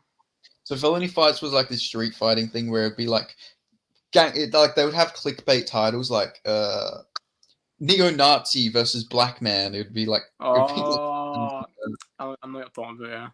Or it'd be like crazy criminal versus martial artist, something. It'd be weird stuff like that. Well, I found out I actually did an MMA event, and it was cops versus felons, and they just booked police officers versus like convicted felons. Convicted as well, Jesus. Yeah, like former fucking convicts and shit, like people who have done time. And then they also did fucking convicts versus firefighters and military personnel. I think I've seen that. I've seen the thumbnails with the titles and shit. I know what you're talking about. But yeah, I don't know if I actually watched any of the fights properly.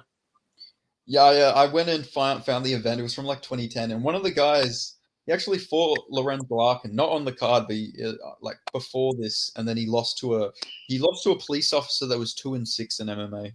Jesus, are you aware of me and George Hardwick's favorite fighters? What's that? Sorry. Me and George Hardwick's fucking inside joke. There's this one Indonesian fighter called Stinky Mario Bunda. Now, what's the inside joke? I think he's a fucking boxer. I think. Let me look him up. How do you even spell that? Just that's how it sounds. Stinky Mario Bunda. Basically, that's what his name is. Okay, let's see. Oh yeah, I found him. He's a pro boxer out of Kupang, Indonesia. Yeah. He fought Alex Winwood. He's a beast, man. Trust me. He's going for that fucking belt. Whatever weight class is, he's going for that belt. He's 3-5. He's fucking 3-5. But there's been crazier comebacks. Come on, don't sleep in the boys. Thank you, Mario Bunda. He lost to Alex Winwood. This guy's from my state, and I've never heard of him before. That's interesting. Wow, he's from Bunbury. He's fighting out of Mandurah. Oh my god, this guy definitely has hands. Mandurah's like a interesting place. Is that like the fucking? What kind of fucking part is that in Australia? So it's just like a coastal city, like on the way to Perth. It's like a nice place, but it's just got a lot of drug addicts. What kind of area do you live in? I remember when you sent me that voice message last night. It sounded like you were in like a fucking bird-infested fucking apocalypse. Like it sounded like you were getting attacked, like fucking seagulls or something. In that voice message. I live in a pretty nice area. Honestly, it's like I think I told you this. It's literally like the little UK of Perth. Like everybody is born in the UK here or has UK parents. Oh shit! It's not British or Australian. I live in like the fucking. I basically live in like the Dagestan of Scotland, basically. the Wikipedia for my town. It's not even if I could call it a fucking town. It's like a fucking a town basically, or a fucking village basically. I think you call it a village. The population Wikipedia says it's like 700 people, like 600 people living here. That's fucking tiny. Fucking how far's the gym from you? Not even that far. It's got a direct route into Glasgow, but the gym's about like an hour and a bit drive for you. It's not that bad. It just depends on traffic and shit, but yeah, it's just the fucking. There's nothing around us. It's just all fucking fields and fucking trees and shit. Scottish fucking village MMA is the fucking best base for MMA. Yeah, trust me, I'm going to be the only person of note from this village when I make it though. There's no one anyone that's done anything from this village has ever made it to anything. I'll be honest. Jesus. Oh, at least, honest, man, no one that even come close to famous. No one done anything that was born here. No one. Well, at least it's not too much pressure on you because like it's not too hard to achieve. I might win it basically, but like me winning would be like the fucking they would all go around the fucking like local fucking gathering to fucking watch the fight. That's the type of area is where like me doing something in like the UFC would be the fucking biggest thing that's ever happened to basically. Hey, at least you, like I said, if you win like an MMA fight, would that be like the biggest thing to happen from anyone there? Oh, 100%, man, 100%. As long as I fucking like a decent record, would be fucking good. Do you have siblings? No, only child. What can I say? It's just the fucking alpha wig, man. I had other siblings in the womb, man. I just fucking flanked them in there. Make sure I was the only one coming out. Hey, at least you're fucking. Oh, but it seems like a lot of the good fighters they got, they had to deal with that bullying from the older brother. So, will you? But did you have like older cousins? Yeah, I did, but sometimes I think about my childhood, man, and I sometimes think about it. I feel like I used to be so much less autistic, if you know what I mean. I feel like I used to enjoy things more. And I feel like as I got older, I feel like I kind of fell apart a bit. No, I don't mean in a sad way. I feel like I just became so autistic. I don't know what happened. I think it was high school that did it for me.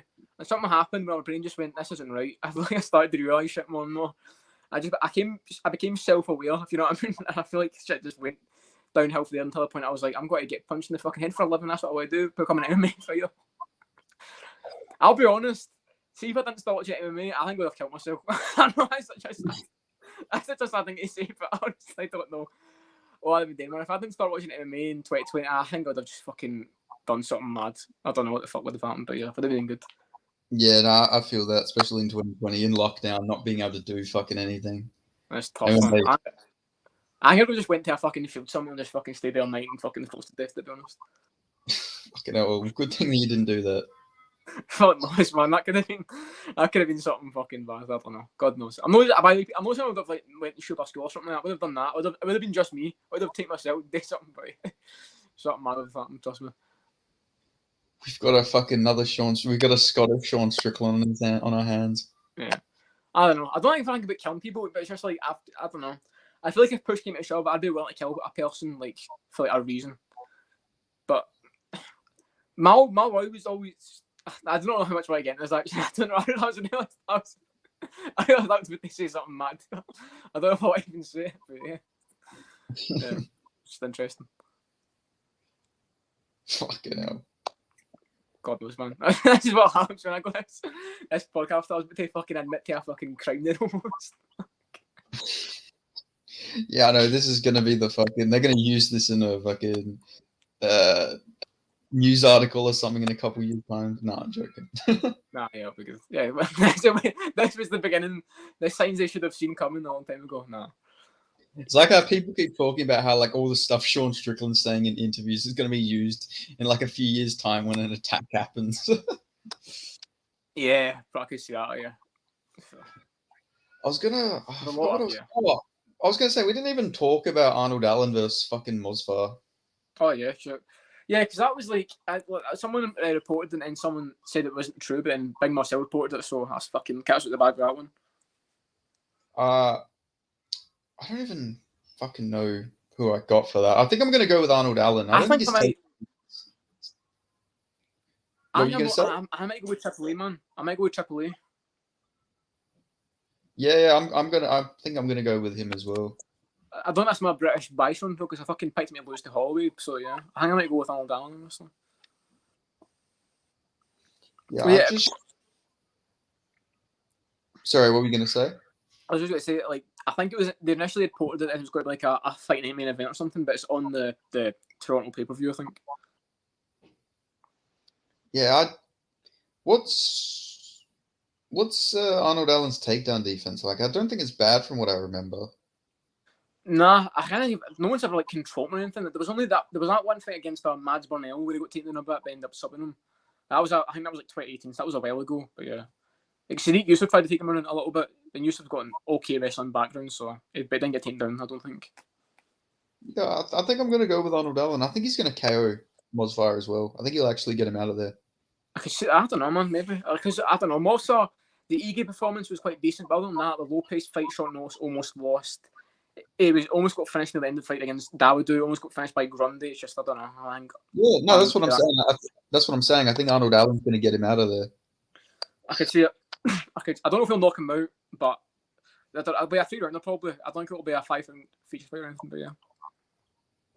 Fucking, I feel like Mosfire is one of the most overrated fighters in the UFC. When you look at his, like, people see his record and they think he's like indestructible, but if you actually watch his fights, he has a lot of competitive fights. Arguably lost to Barzola, almost got guillotined by Mike Grundy, had a pretty competitive fight with Nick Lenz, almost got KO'd by Hakeem Dawodu. Dan Ige fight, I will give it to him. It was a flawless performance. It was probably the best performance he's had.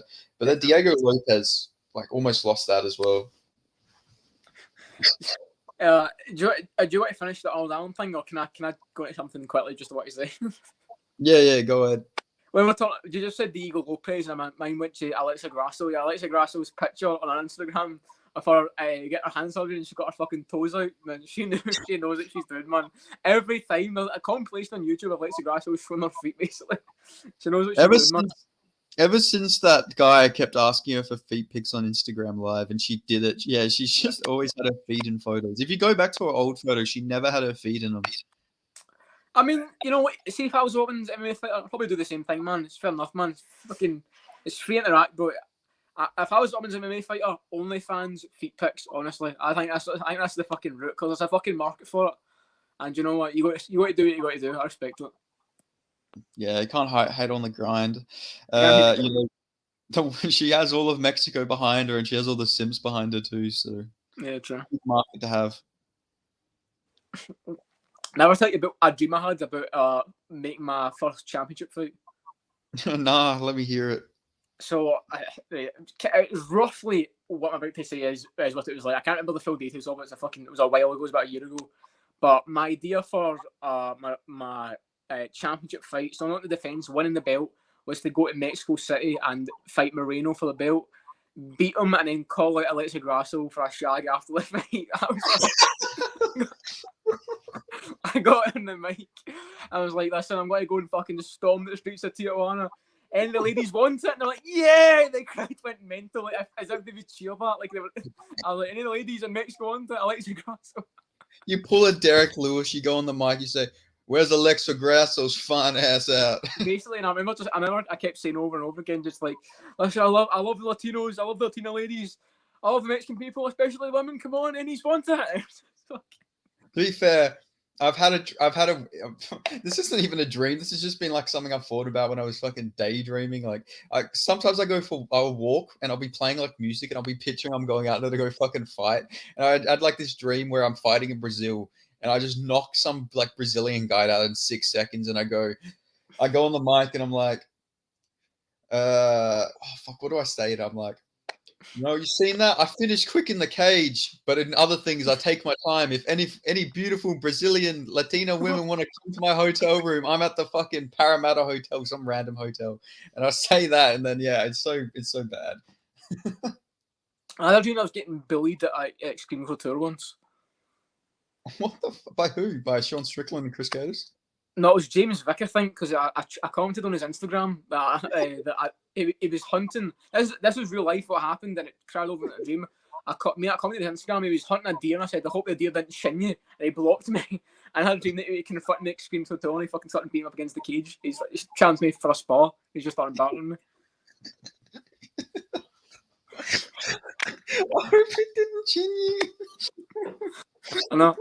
My mate who is like a casual commentator as well, and he got blocked as well. So. That's just so fucking I don't know why that's so funny to me. I could just picture his reaction. He's like, he's putting up a nice, wholesome fucking video of him hunting with his son, probably, and then someone's just coming home that he didn't. It was a low hanging fruit, man. I apologise for it. Fucking James Vick, man. Yeah, true. I feel like I've had more MMA dreams in the last couple of months than I've ever had before, which is weird. Yeah, same. I've had some really fucking bizarre MMA related dreams. Like I had the one where Bilal Muhammad fucking robbed Conor McGregor on the scorecards. That was a fucking weird one. And Judge Bilal Muhammad scores it 48-47. Like he literally just completely robs fucking. Like McGregor clearly wins, and then fucking Bilal Muhammad fucking robs him. Why does that seem like a fucking possibility, man? Like Bilal retires early and just goes for the fucking judging panel and does a horrible scorecard from McGregor. I feel like that's realistic somehow. Oh, I could fucking see it. Did you see Bilal Muhammad call fucking Colby a fucking crotch sniffer? I did see that. Crazy talk from Bilal Muhammad, yeah, but fucking hell. Who the fuck does Bilal Muhammad think he's like fucking Francis Ngannou out there? Like he's not putting anyone to sleep except for the crowd. Like I don't know, man. I had a dream recently. I was walking through like a futuristic dystopian city. I mean dystopian, like it was like really clean. It was a fucking proper like fucking Sims-esque city. I was with Deanna Belbita and Gregor Gillespie, and we were walking about the city having like a fucking cafe and shit like that. Yeah, it was me and Belbita, and Gillespie was there tying along with it as well. I can't really get a grip on what the dynamic was, but Gillespie was there with us as well. He seemed like a cool guy before, so I don't know if Charles will want in the real world, but yeah. Actually, I fucking had a dream too, but I can't remember the fighters who it was. But we were just like roaming around the city, and then we got invaded by the Chinese, and like the fighters with me were like Brazilian. It was so fucking bizarre, man. I've had some weird dreams. Like I don't know what's going on in my subconscious. Yours sounded a lot more like intense, like the one like Hamza getting fed silence. Mine's are always just me in like a really weird situation with a fighter. Like I remember I told you when I was with Ian Gang, his wife, in an apartment. I was just sitting there with him. It felt so awkward. Mine's are always like I'm with random fellas and I'm just existing with them, and it's just nothing interesting ever happens apart from the fucking one I just talked about the Grasso and that. But yeah, I think one of them was Gregory Rodriguez, but I can't fucking remember exactly. Maybe they're fucking Chinese. I convinced the Chinese that it's Obama and they leave us alone. Jesus Christ, yeah. Shit, yeah. What are we doing for the thumbnail of this one? I think we're going for the fucking Di Chirico and Kevin Holland.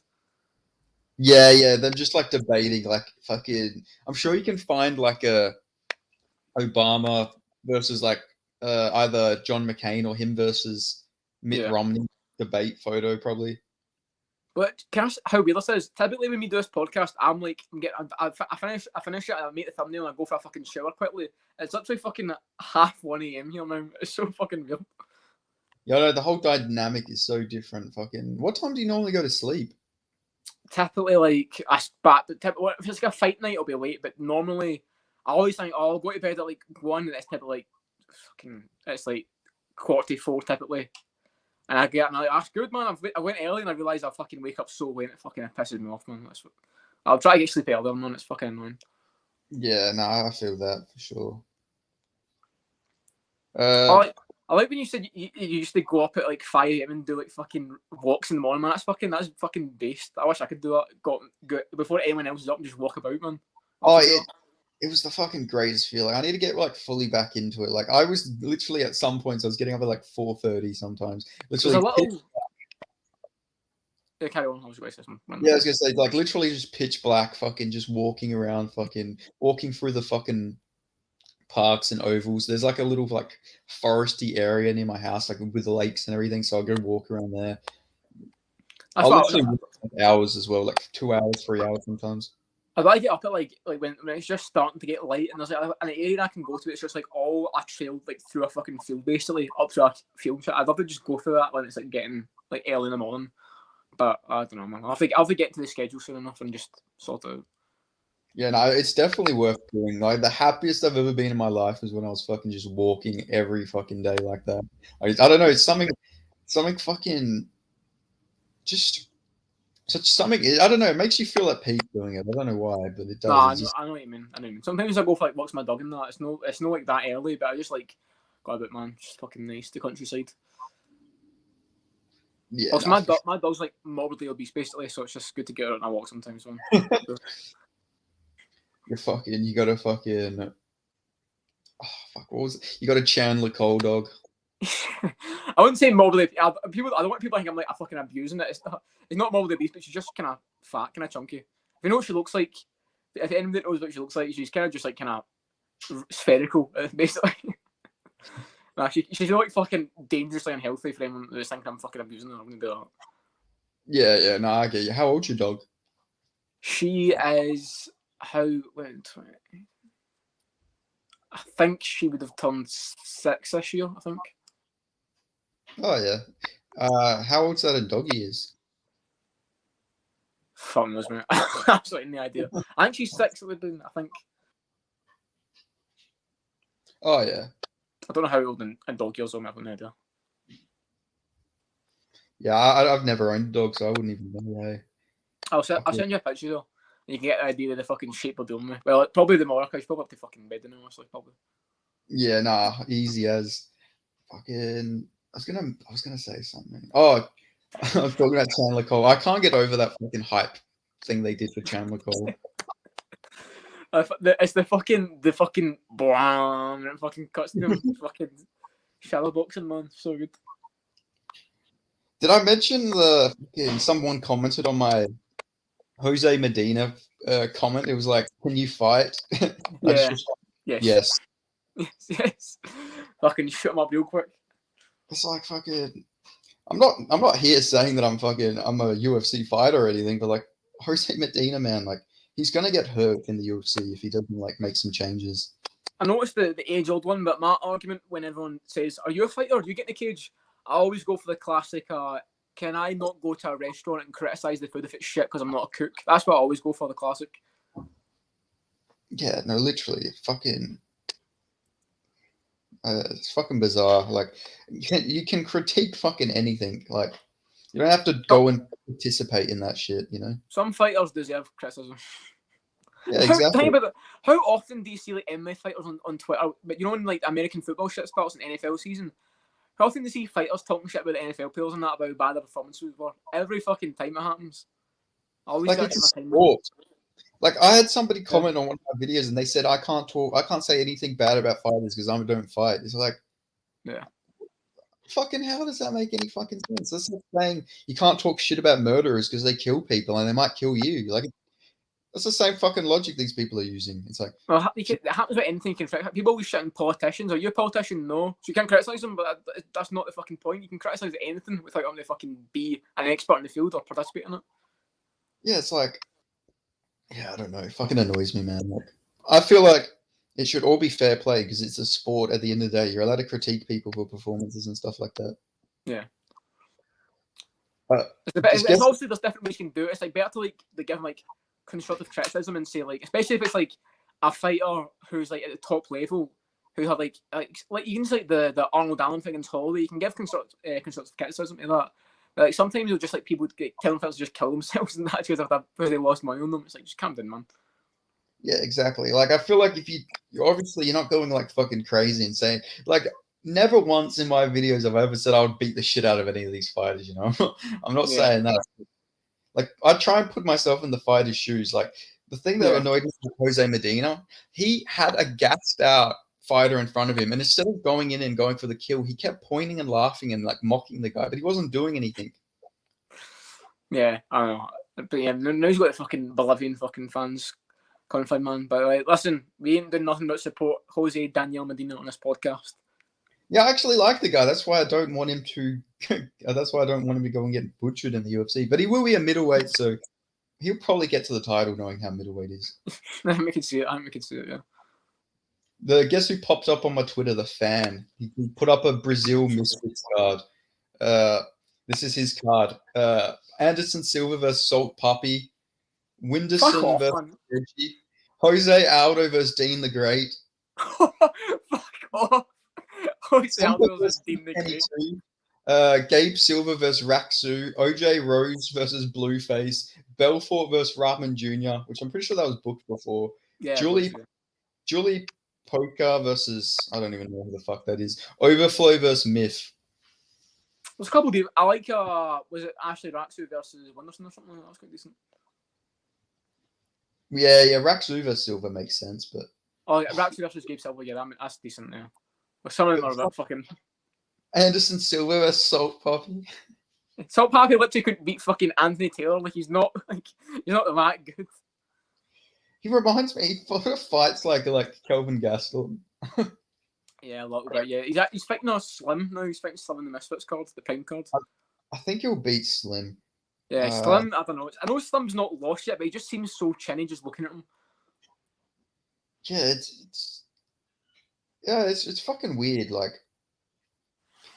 he looks really good, but then loses to Anthony Taylor, so it's like. Yeah, but Anthony Taylor beats a lot of the guys, to be fair. Yeah, the guys nuts.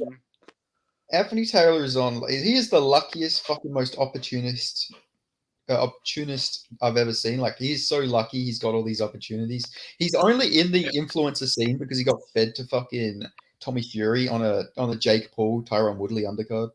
Yeah, but also they beat Dean Barry, so never know. Yeah, that is true. Fucking hell! Did you see that video with him and that Ella Brooke chick where he was like making her really uncomfortable? No, I've seen a couple of them specifically with her though, so it might have been that one, but yeah, maybe not that one specifically. I know what you're talking about. Yeah, he was like hugging up to her, and he had like a boner or something, and he was like bringing her back to like fucking feel it. I don't know. I've definitely seen that. Jesus Christ. It was weird, and everyone in the comments was saying, how much of a weirdo you have to be to make an OnlyFans girl uncomfortable. Oh, that's interesting. Wait, is King Kenny fighting Anthony Taylor? That's interesting. Yeah, I don't know what. It's a tough fight because Taylor actually does beat a lot of them guys, but King Kenny looked pretty decent in his last fight. I know the guy he was fighting wasn't that good, but he actually seemed kind of decent in boxing. Fuck, I hope he wins. I don't like Anthony Taylor, to be honest. Yeah. Seems like actually he stole my fucking meme as well, that prick, and he didn't credit me. So fuck Anthony Taylor. I feel like he's kind of self-aware, Anthony Taylor, which I like. Like I don't know. Anthony Taylor just seems like a bit of a weirdo, and he stole my meme. So I hope he gets brutally flatline KO'd. Understandable. He is such a lucky. He is so lucky that he's got the career he does. Like he's probably making bank. Yeah. Like, who did he lose to? He lost to Chris Avila in boxing. Lost to Tommy Fury. Lost to Idris Virgo. Yeah. Wow. Soul Poppy's name is Nathaniel Bustamante.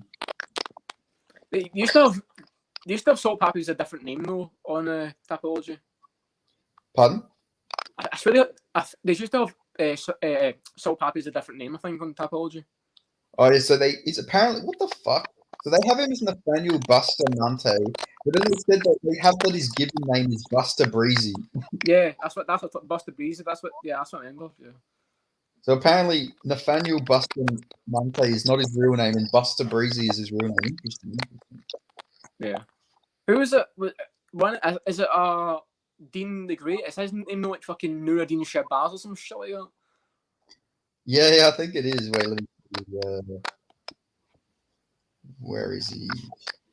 Yeah, his name's Nuruddin Shabazz. Fucking banging our names, just. That is a risen name, though. I'm not gonna lie. That name goes hard. Yeah. Like you're just built for greatness if that's your name. Yeah. Is that the longest podcast yet? Yeah, I think so. If we got to get them fucking watch hours somehow. Yeah, definitely, man. Yeah, it's just any of the fucking potential sponsors. We've got plenty of places to put a mid-roll on this one. Come on.